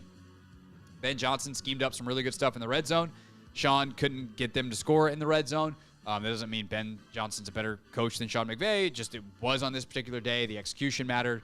Aaron Glenn's defense did a good job of bowing up, especially in the second half. Is obviously the Lions' offensive point production slow, but they also bowed up in the red zone. And you force field goals, and you win a game at home. And what a cool moment for the city of Detroit. Just been waiting for this for so long. And for Jared Goff. And, I think that, there's some great sound from the post-game locker room that we'll play for you an hour from now in Real Things. And Dan Campbell kind of plays into the narrative about Goff in L.A. And it's like, he goes, hey, Jared, all I got to say is this. You're good enough for us, Jared Goff. And he tosses him the game ball, and everyone goes nuts, and that's great. This was both teams won the trade. L.A. won a Super Bowl, and they won it in L.A., which is what their whole plan was. The timelines matter. And good for Jared Goff for going to Detroit, being like, I'm not done. I'm not going to be one of these guys that becomes a career backup. I'm good enough to start in this league. I'm good enough to win in this league. Putting in the work. Good job by Dan Campbell and Brad Holmes, their GM, of building something. Good job of Campbell for moving on from Anthony Lynn after year one to be like, this isn't the right guy for me, for finding Ben Johnson, for hiring him, for empowering him to do what he's done with that offense. Like, this is a modelly built franchise in the way that they've done it and set themselves up here, which is crazy because it's the Detroit Lions. The Detroit Lions have been the anti-model franchise for 50 years. And now they're a team that others are trying to emulate. And congrats, good for them. Yeah, shout out to the Lions going out there getting the dub.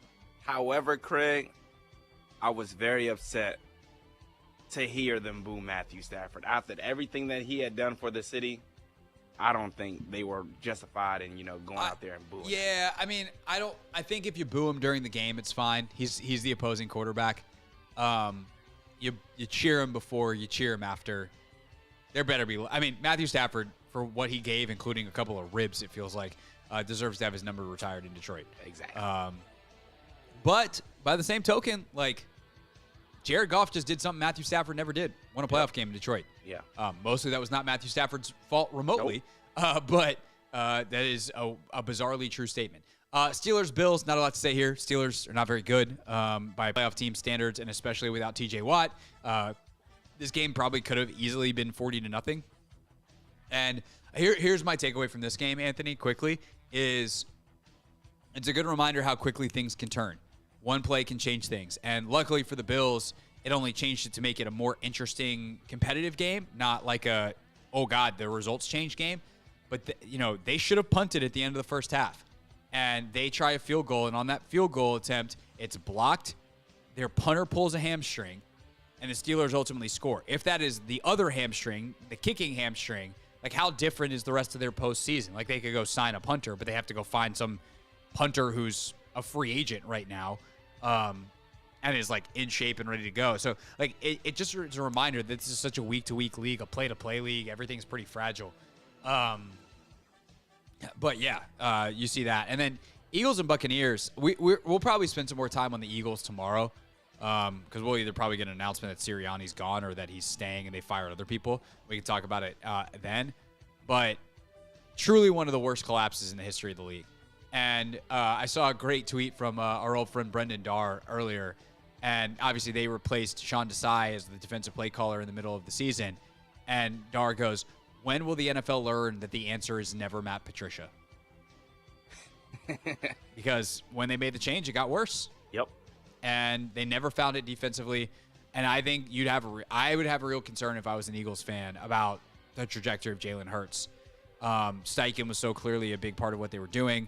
I hated the way that they kind of put so much on him, and it just shows there's a right way to develop a quarterback. And also it's okay to continue to do that. You don't develop a quarterback in a year. Jalen Hurts was incredible last year in this incubated system. Keep him in it.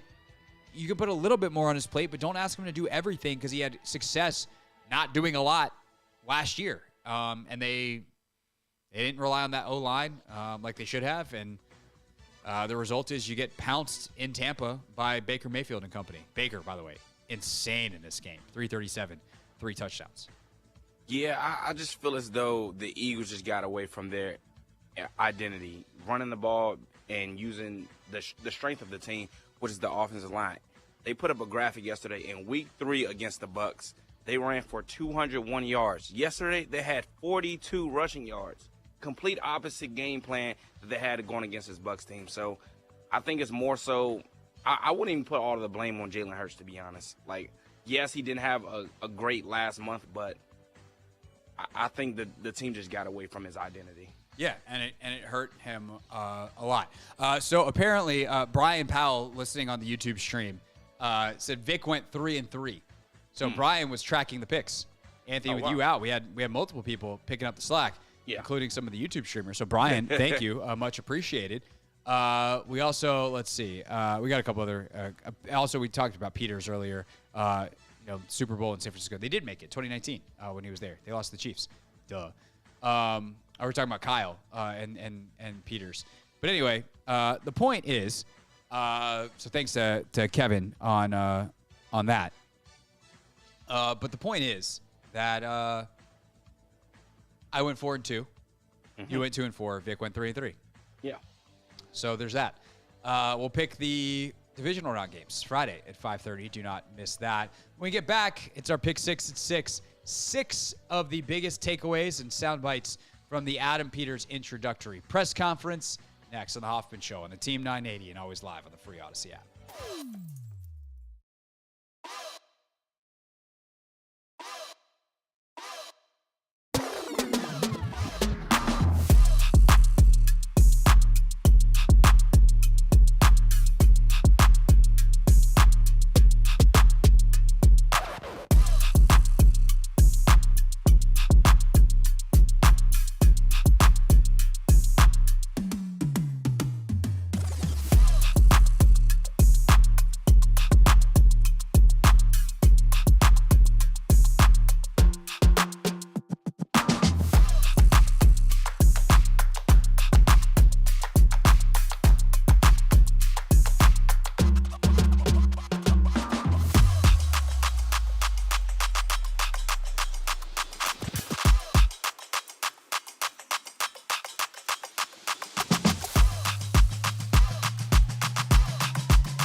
It's the Hoffman Show. We're on the Team 980. We're always live as well on the free Odyssey app. Final hour of the show. Yeah, we're all the way till 7 o'clock tonight. What do you know? Wizards this week. Well, nobody's playing tonight. You just got BetMGM tonight coming up after us, I believe, right, Anthony? Do we have Maryland Hoops tonight eventually? I think it's BetMGM. I think it's BetMGM. I know it's 7 o'clock. It's BetMGM. There's one night this week. I can't keep it straight. But tomorrow night, the Wizards play at the Knicks. There's a 7:30 tip-off. And then Maryland plays at some point, but it's also a later tip time. So we got that. And then I think Friday we're out done at like 6:15. But I might have all those days wrong. So here's what you need to know. We are on the air until 7, which is cool. Right now, though, it is time for our Pick 6. And Anthony, did we updated the imager, right? Did we finalize that, or are we rolling with the old one for one final time? I updated it. Amazing. Brand new 2024 edition. It's time for the Pick 6. The 6 biggest Commander storylines. It is caught! Delivered at 6 o'clock sharp. It's the Pick 6 at 6. We set out to find a leader, someone who could take this franchise to the next level, and build an elite team that consistently competes for championships. Ooh, yeah, Josh Harris said that. Consistently competes for championships. That leader, of course, is Adam Peters, who was introduced today. It's the new general manager of the Washington Commanders. Here is our 6 biggest takeaways, the 6 most important things said between Harris and Peters. Number 1, most important thing. He was asked, hey, man, you got a lot of money in free agency. You got the number 2 draft pick. How are you, Adam Peters, going to build this team? I find this a very similar situation from when we got to San Francisco in 2017. A lot of great similarities, so I have a lot to lean on from that experience, both things we did well and things we didn't. But ultimately, we were going to build through the draft here and supplement through free agency. We're going to be very process-driven and diligent in who we select in free agency, but we're going to build through the draft here. He was not specific about a lot of stuff today. That was about as specific and pointed of an answer as Adam Peters gave. You have to build through the draft in the NFL, and part of that is the salary cap. Like, you build through the draft, you retain players who are key cornerstones of your culture over the years.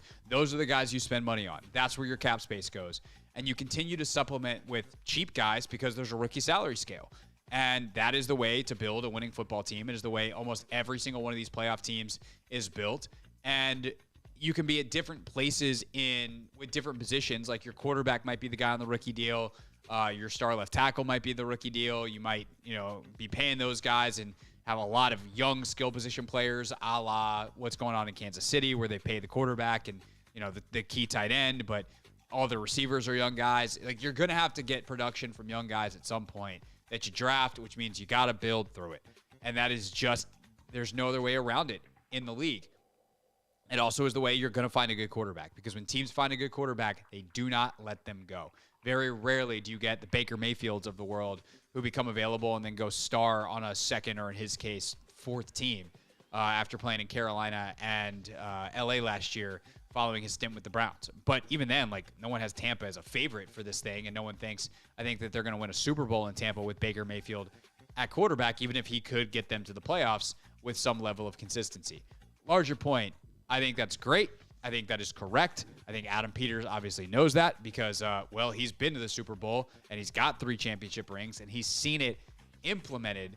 But that supplementation in free agency is also really important. And that is both bringing in vets who can be leaders and fit your culture. And in his case this year, like, you go hire Ben Johnson. I want to go find someone who played for Johnson with the Lions that I can bring in, kind of like they brought in Logan Paulson into San Francisco back in the day to help install the offense. They didn't bring Logan Paulson in to be their number 1 tight end. And turns out they drafted the number 1 tight end is a guy named George Kittle, who was a rookie that year. But Logan was important to help install the offense, be another voice in the room, and set a culture that they wanted to establish with Kyle Shanahan out there. And there's countless examples. I mean, look, Ron tried that here with Thomas Davis, and they made the playoffs that first year. Obviously, they didn't ever build on it, and making the playoffs was a bit of a fluke. But, like, that concept is good and works, and that's how you supplement with free agency, and you fill positions that maybe like a one offensive lineman, is a good free agent signing. That kind of thing you spend money on. But largely, you're going to acquire your skill position guys through the draft, and that is the way to go for sure. As for what they have in-house, David Aldridge asked a question, and there was a significant pause between question and answer about what they currently have here in D.C. Adam, David Aldridge with The Athletic. Welcome to D.C. I wonder what you think of the current roster. I believe that there's a few cornerstone pieces in this roster. I believe we have a lot of work to do, and that's just evaluating everybody. And that's going to start with the coaches. When the coaches come in, we hire a head coach. We sit down together with the personnel department, and we sit down and evaluate everything and figure out where we need to be. So that's an ongoing process. I've started a little bit, but we have a lot of work to do, David.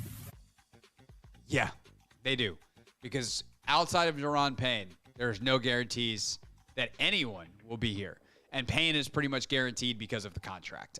Next year, he could be gone for sure.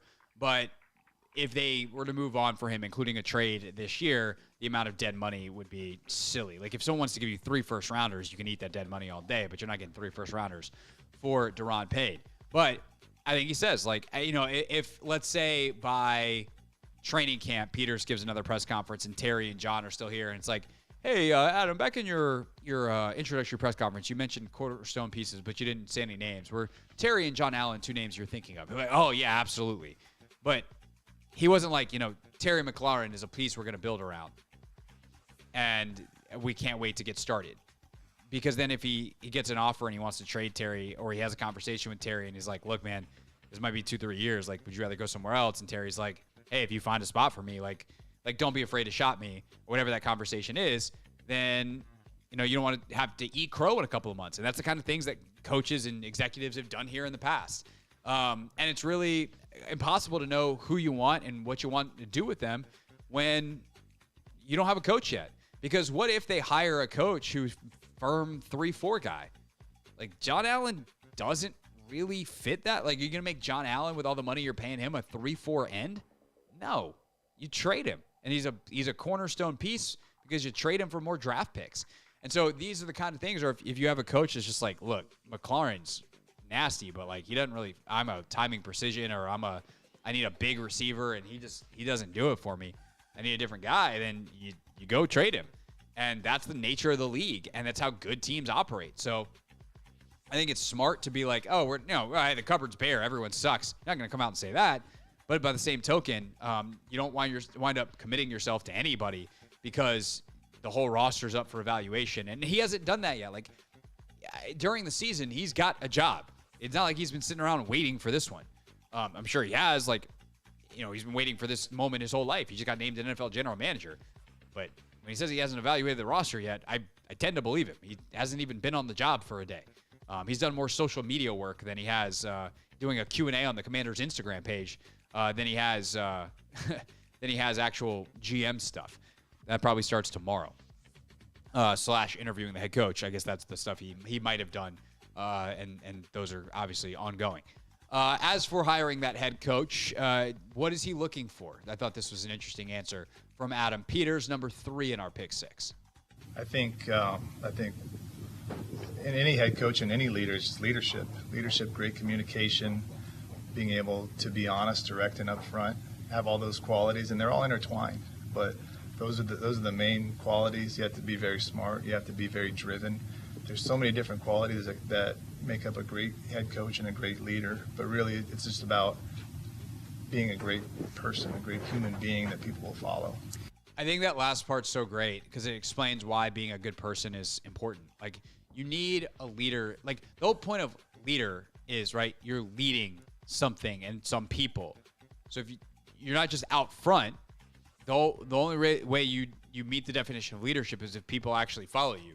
And in football, being on the same page is more important than anything else. If you can get 10 or 11 guys, that's very specifically not 10, if you can get 11 guys executing a plan, you have a better chance of success than having the perfect plan on paper where one guy messes up or one guy doesn't follow. And it doesn't matter whether it's a mistake or whether that's intentional because they're not on the same page and they don't like you or whatever, right? You have to get everyone on the same page. And that starts with your staff and marching everybody to the beat of the same drum, and then getting the players on that, from your vets and your leaders down to your rookies and your new guys. And from 1 to 53, the practice squad guys, like, if everyone is following the mission, then you'll win. It's as long as you have the requisite amount of talent, which is, ultimately Peter's job. So I think prioritizing that leadership and getting everybody on the same page is hugely important. Obviously, those schematics matter, and that is something. And there's also the reality of kind of making sure that whatever the core base of your team is, if you're an offensive football team, that you have continuity. That's why I favor an offensive head coach, and Adam Peters is not going to come out and say that because the leadership is the most important. But being able to, understand that you're building this for a long-term success, I think is also important, and I think will ultimately reflect itself in the process. But we'll see. If they meet with all these guys and Mike McDonald is like, look, I know what I want out of an offensive coach, and he's the most compelling leader, and and they ask him, like, okay, so let's say you have a great year next year with a number 2 pick that you love, and your OC gets poached somewhere else. How are you going to replace him? And he's got a good answer for that. They'll hire Mike McDonald. That's what it means to be process-driven. That's what it means to have all this stuff in place and to have clarity in your vision. And I think that's something that obviously they'll be looking for in the next head coach, which is also proven, by the way, number 4 in our pick 6, by Josh Harris's answer to that exact same question. Both of us are, in essence, come from the model that we're stewards for the city and that we're on a mission to deliver success to Washington. And so obviously, hiring a coach that is on the mission with us, that is all in, that himself or herself can attract the best people. All of those things, and then hold them accountable, and obviously ultimately comes with a certain amount of IQ, football intelligence. I think IQ matters. I think it matters increasingly. So I think that all of those things will be important, but ultimately a partner, where the 3 of us can be aligned and, work for the city, on behalf of the city, to win. I think the first part is great, right? Hey, are you willing to give something that's bigger than yourself? Are you willing to dive in at that level? Versus a lot of people that have been here. Phillips said this when he was on with us at 5 o'clock. You missed that. Check the podcast. But like a lot of people in the last 15 years, especially, have been here for a paycheck. And like, no. Like, I'm here for DC. I'm here for the city. I think it's cool and important and shows a level of dedication. On the same way that you ask draft prospects, like, hey, do you love football? Because it tells me how much you're going to work for this. But I think the end part is actually the most interesting to me with what Harris said there about intelligence and IQ. knowledge is knowing a bunch of stuff. Like it's memorization, right? I know all this stuff. Intelligence is knowing what questions to ask. So if you don't know what questions to ask, it doesn't matter how much you know because you don't actually know how to apply any of that knowledge. You're book smart, not street smart, to use a different set of language here. And I think sitting down with these candidates and finding out who's street smart is the most important thing because you then understand who can solve problems, such as my coordinator just got poached to somewhere else. I know where to go to find a new one. I know what I'm looking for, and I have the wherewithal to interview candidates and actually nail the hire, just like I did with the guy who just left. And that's going to be like the question that Nick Sirianni is getting asked today in Philadelphia. It's like, where did you go wrong with Sean Desai and Matt Patricia? What happened there? Why did, Brian Johnson seem like the right guy? Why didn't it work? Why didn't you step in and do more as an offensive head coach? Like, these are the questions that Nick Sirianni is going to have to answer, and he better have a high IQ answer for it. Otherwise, he's not going to have a job by the end of the day or tomorrow or whenever he meets with Howie Roseman and Jeffrey Lurie. Mike McCarthy is going to have to answer. He answered, I think, pretty well all season long. Hey, I was right to want to move on from Kellen Moore, who everyone thought super highly of, and hire Brian Schottenheimer and take over the play calling myself. But why doesn't it work in the playoffs? Like, you have to have an answer. You have to be able to problem solve. And that's leadership and problem solving, to me, are like the two biggest things you can have in a head coach style position, because you can try to find some of the technical acumen in the position coaches, in the coordinators who really get into that nitty gritty. But it also then comes down to being that good person, that networker that has a huge collection of people that you can pull from that will want to come work for you and do the work and put in the time. So it all kind of comes together. And then will you put in the time? And that comes down to kind of what Harris said in terms of being that partner to do this for the city, giving into something that is bigger than yourself. As for the city, as for what DC is, number 5 in our pick 6 at 6, part of Adam Peters' opening statement that caught our eye. Well, all that support and mentoring has gotten me here today, and this is where I'm supposed to be, the general manager of the Washington Commanders. And I can't tell you guys how excited I am to be here. This is absolutely incredible. I've been pinching myself, and I'm so excited to get started. And I'm going to tell you guys, I promise you, we're going to work tirelessly to build this franchise. This is one of the cornerstone franchises in the NFL. The pillars of the National Football League. It's an incredible area. The DMV, our nation's capital. I could not be more thrilled to be here. Our family could not be more thrilled to be here today and lead you guys. I know how much this franchise means to our fans. I'm extremely, extremely motivated to deliver everybody what they deserve. What more could you want to hear on day one from a GM?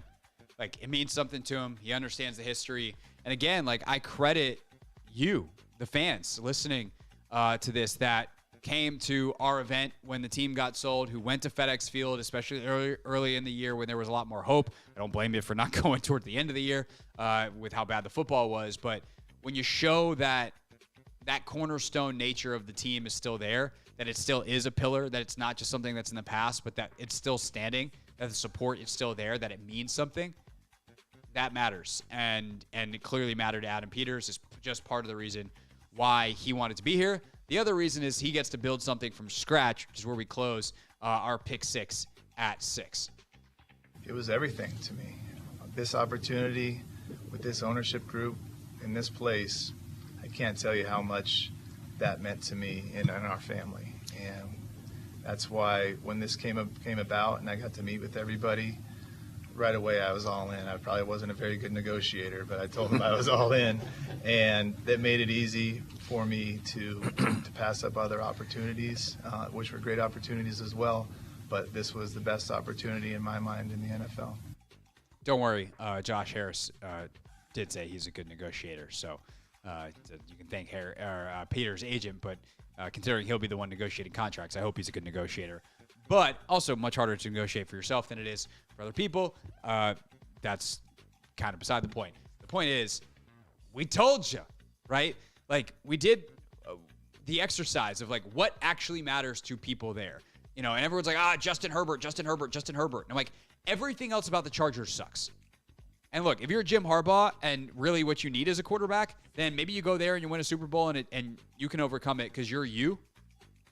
You've built up equity. you're a force of nature, and you know you're probably going to piss everyone off and be out of there in 5 years anyway, can you get a Super Bowl before you go? But if you are a GM or a young coach that wants to be somewhere for a long time, this is the best job on the market. There is a blank slate. You get to build it from scratch. You have the resource. Because it's not just like, oh, hey, here's a lot, and by the way, you have no money to build a house on. It's like, hey, here's the maximum amount of money that you're possibly allowed to have. You got more money than anyone else, and you got a great slab of land. Have fun. What more could you want as a builder?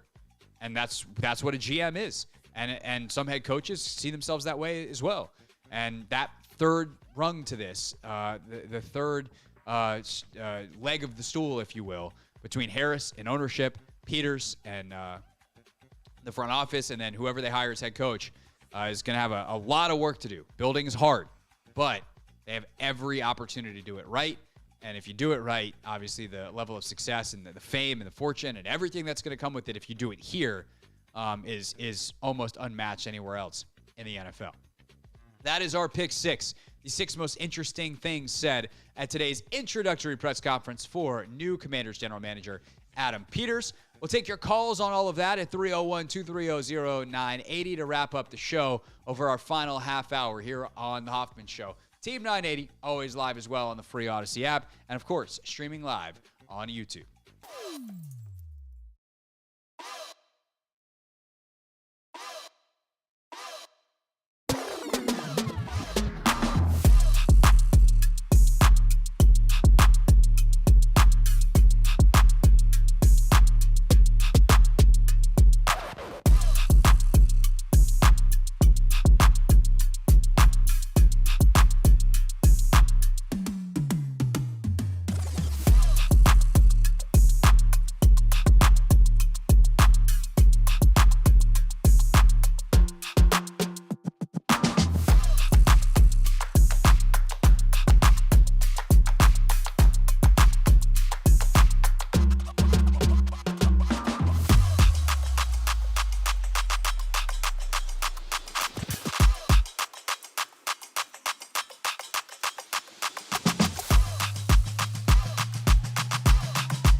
show. We're on the Team 980, always live as well on the free Odyssey app.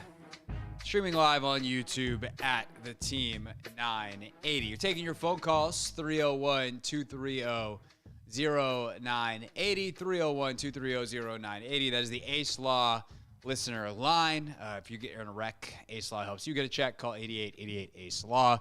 Unfortunately, Anthony, the reality is there's probably some extra people that might need that number with the snow and ice out there.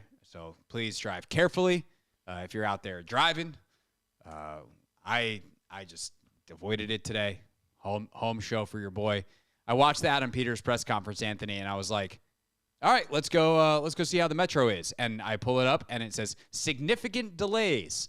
Yep, every time. And so, which I guess the Metro, once it gets out of the city, is not underground.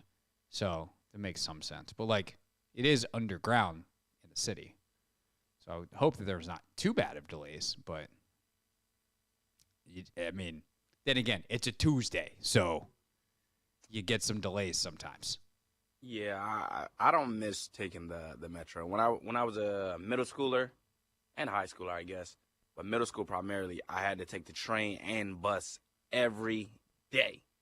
And there were times, I had a 2-hour commute. Sometimes I had an hour commute.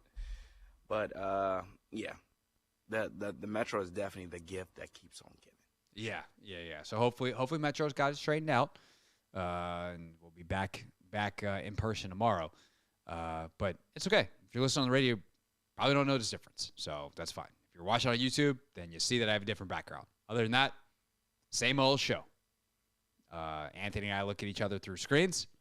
Sometimes when I'm in person, not sometimes. When I'm in person, I can then look to my right and I see Anthony. Instead, I see a wall. But I will, Anthony, later this week, finally, when I look to my right up here, I'll see a couch, as opposed to currently our future patio furniture is sitting up here in its place, just because I haven't put it outside yet. And I was like, it's really cold outside, so why do we need the patio furniture outside? I'll put it in here. But the home studio is going to get an upgrade. So I don't know. I feel like we should think of a segment that I can do. I guess we do it on Friday because that's normally when I do the show from home, barring, a weather event. But we can do a segment where I'm on the couch and make it like part of the show, Yeah.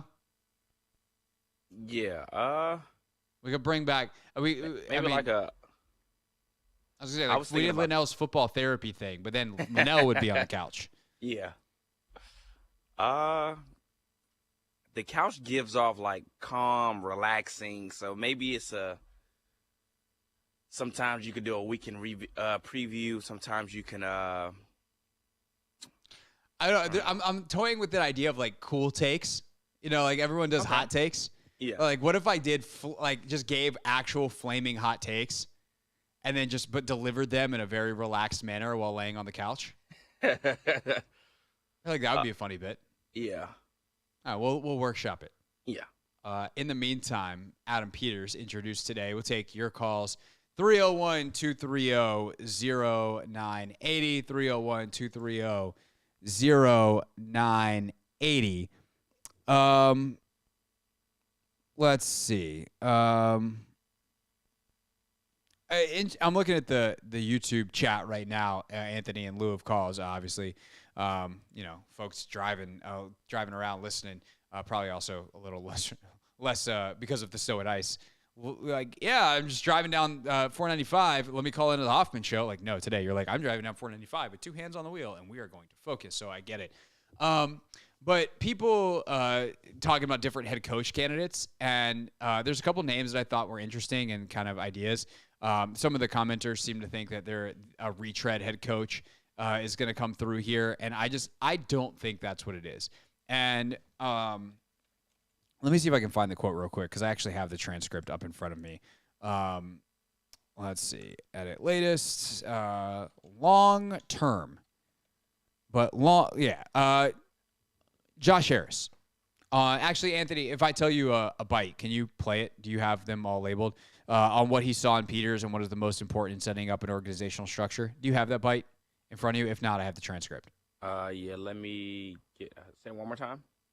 On what he saw in Peters and what is the most important when setting up an organizational structure? was Josh Harris, right? Yeah. Yeah. All right. So this to me, this answer is why I don't think that they'll hire a retread head coach. Yeah, Adam's a winner. He's won everywhere he's been. First in Boston, then in obviously Denver, then in San Francisco, and he's learned from a lot of great leaders. He's about excellence. He's about attracting the best people and then holding them accountable. He's about building edges. He's inclusive. He wants people from a lot of different backgrounds, a lot of different perspectives, and so it was a pretty easy decision from my point of view. In terms of how we do it, both of us work super hard. Both of us want to do things from the ground up, one person at a time, but both of us want to take more of a long-term perspective to build sustainable and elite winning. And so I think, he was an ideal candidate from my point of view. Yeah, I mean, that long-term thinking is exactly why I think a retread is just not in the cards here. I think there is some benefit to, like, for instance, somebody, Glenn asks, I think it was, what do we think about Pete Carroll, right? I think Carroll would be fascinating because from a culture perspective, what he's set up in Seattle is incredible. It's a culture where guys enjoy it and have fun, but it is a culture built around competitiveness. And I think that's what's needed here, like a ruthlessly competitive, but also fun and healthy culture is what breeds winning. Guys enjoy coming to work, and when you come to work, you work your ass off. Like, that is the culture that Pete Carroll has built. I think a culture of accountability, Belichick could be interesting. Like, there's no one who does accountability better than Belichick, but nobody actually has fun. Harbaugh is a crazy person who has a shelf life that's I say pretty short. And sorry, Glenn, it wasn't Glenn. Somebody said Pete Carroll. Oh, Al said asked how people are doing with Pete Carroll. But all in all, like, the idea of a retread doesn't really go with we're trying to build something sustainable for the long term. I think Adam Peters and Josh Harris are looking for their own Belichick, their own Carroll, their own Mike Tomlin, someone who's going to come in and be here for at least a decade. That's the goal with this hire, which means you're looking for someone on the younger side of it, someone who's getting their start, someone who probably hasn't had a head coaching job before. And maybe if it is, it's like a Raheem Morris who got a very brief shot as an interim. But they're looking for people on the cutting edge, people that have upper mobility in terms of where they go and where their career goes. Obviously, when you're a head coach, that's kind of the end of your mobility. But, like, in terms of your thinking, like, you're not at the end, you're at the beginning. This is your chance to evolve. And so I think a fresh perspective, I think someone coming in going, I've always wanted to try this. I want to do this. I want to implement this thing along with the things I know work from my previous stops. It's different than like I know how to do this. I'm the smart guy. And especially, by the way, if I'm Adam Peters and I'm a first-time GM, I don't want Bill Belichick coming and telling me my business, even if I worked with him in the past. Like, those two probably have some level of a relationship because, Peters won 2 rings in New England. But I think that's different than, like, Carroll's personality. Like, maybe it would work a little bit better. But still, like, if he comes in here, Pete Carroll's like, I'm the dude. I'm Pete freaking Carroll. I don't want that if I'm Adam Peters. I want someone who sees himself as a partner, like Carroll and Schneider did in Seattle, like Dan Campbell and Brad Holmes in Detroit, like Kyle and John Lynch in San Francisco, where he came from. I think that those are the types of candidates that they're looking at, not some retread coach. And I think that answer from Harris talking about the long-term nature of the thinking here is your biggest clue yet. Now, I do think there's a question to whether, like, Mike Vrabel, who's still relatively young, could be that guy. But outside of Vrabel, I don't think the quote-unquote retread is probably in the cards. Yeah, I would agree. I think they want something new, something fresh. And, bringing in a coach that's, been in and out of, a lot of system and things of that nature, or just teams in general, I don't think they want something. I think they really have, their sights set on, the future and something that's sustainable.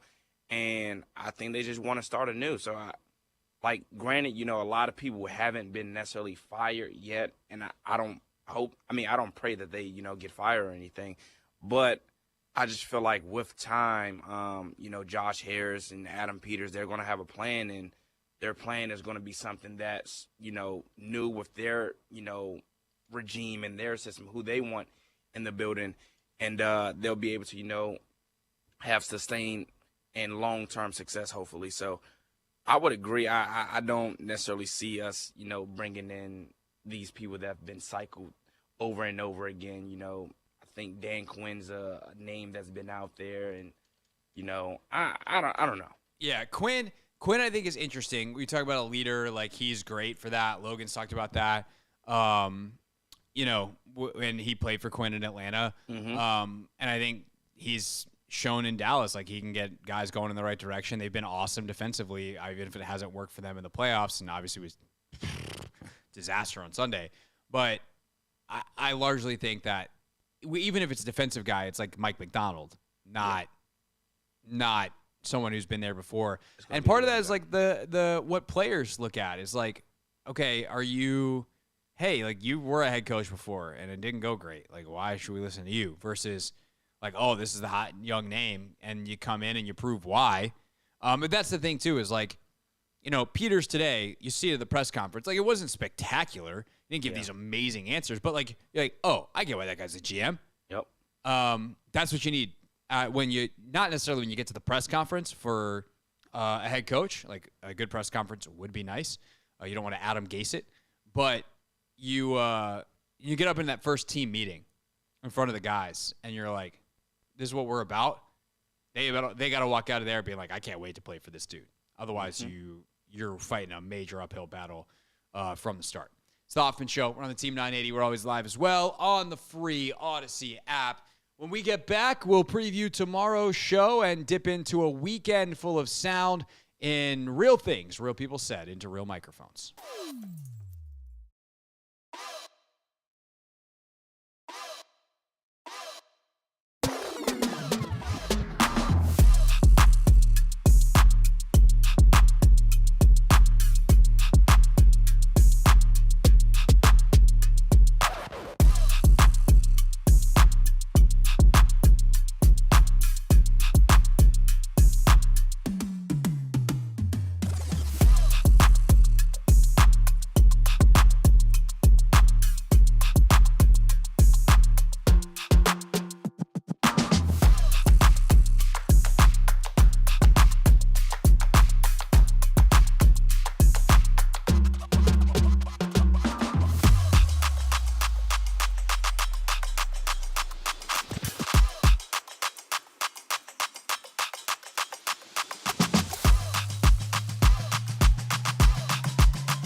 the Hoffman Show wrapping up here on the Team 980, always live as well on the free Odyssey app. If you missed any of today's show, initial thoughts on Adam Peters' press conference, both the Peters side of it and some interesting things that Josh Harris said, make sure you go check out the Hoffman Show podcast. 4 p.m. hour, that's how we opened the show, and then our pick 6 at 6. If you're just getting in your car now, you missed at the top of this hour our 6 most interesting takeaways from the press conference, including lots of sound from both Harris and Peters. That podcast will be up shortly after the show concludes, so give Anthony a few minutes, and then as you complete your drive home, safely pull out your phone, use your Bluetooth, etc., flip on that Apple CarPlay, that Android CarPlay, and check out our Pick 6 on the podcast app of your choice. Also, I will tell you, Anthony, big milestone coming. The next subscriber to the Team 980 on YouTube will be subscriber number 1,000. I told you we're not messing around. Ooh, that was fast. I told you. I said last week, like, maybe by the end of the week, but, like, we're not. You were like, end of the month. I was like, no. Come on. Get real. Next person to subscribe to the Team 980 on YouTube will be our 1,000th subscriber. So that's obviously very exciting. We've been building that since the summer, and here we are. So that's another way you can also catch your favorite parts of the show on demand. Tomorrow on the show, it'll be Wednesday. What do we do on Wednesdays? We haven't had like a regular week in so long, Anthony. Like, I don't remember how the show works anymore. What do we do on Wednesdays? I know we never read the comments. Yeah, and we didn't have Linnell today, so I don't know if we're gonna have him tomorrow or Thursday. Oh yeah, we should probably check on that. Yeah, see what Big L's I forgot today was Tuesday anyway. Yeah, I did too. So did he. He didn't text me. Yeah. So I think with the Peters presser, he probably knew that today was a little crazy. Yeah. So we'll have Linnell either tomorrow or Thursday. Plenty of good stuff still to come all week on the show. But we got some great stuff from the weekend and real things. So let's get to it right now. Real things. We're not going to be sucked this year. Real people. 5-11, not very good. Said into real microphones. You know, the culture is actually damn good. Yes. Now officially 2 general managers ago. Now that Peters has been introduced, it's just going to be funny every time. A relic of a time in the past. We got so much stuff I don't even know we're going to get, but we'll get to it all today. Anthony, even on this list, we don't have any of the Dan Campbell sound that was going viral from the weekend. Definitely got to hit that tomorrow. I thought I sent some of it to you, but there's a million things. Don't worry about it. We'll get it tomorrow. But for right now, let's start off with John Harbaugh, of course, the Ravens coach, who is the brother of Jim Harbaugh. And Jim, as you'll remember this year at Michigan, they had a bit of a scouting scandal. John was talking about the weather in the D.C., Baltimore area and other areas of the country and sending scouts to these games. And he cracked a pretty good funny. It's going to be interesting in Kansas City. It's going to be very interesting. We've got some scouts whose flights have been canceled going out there. We're trying to get out there to scout the game, so which is legal in pro football, by the way.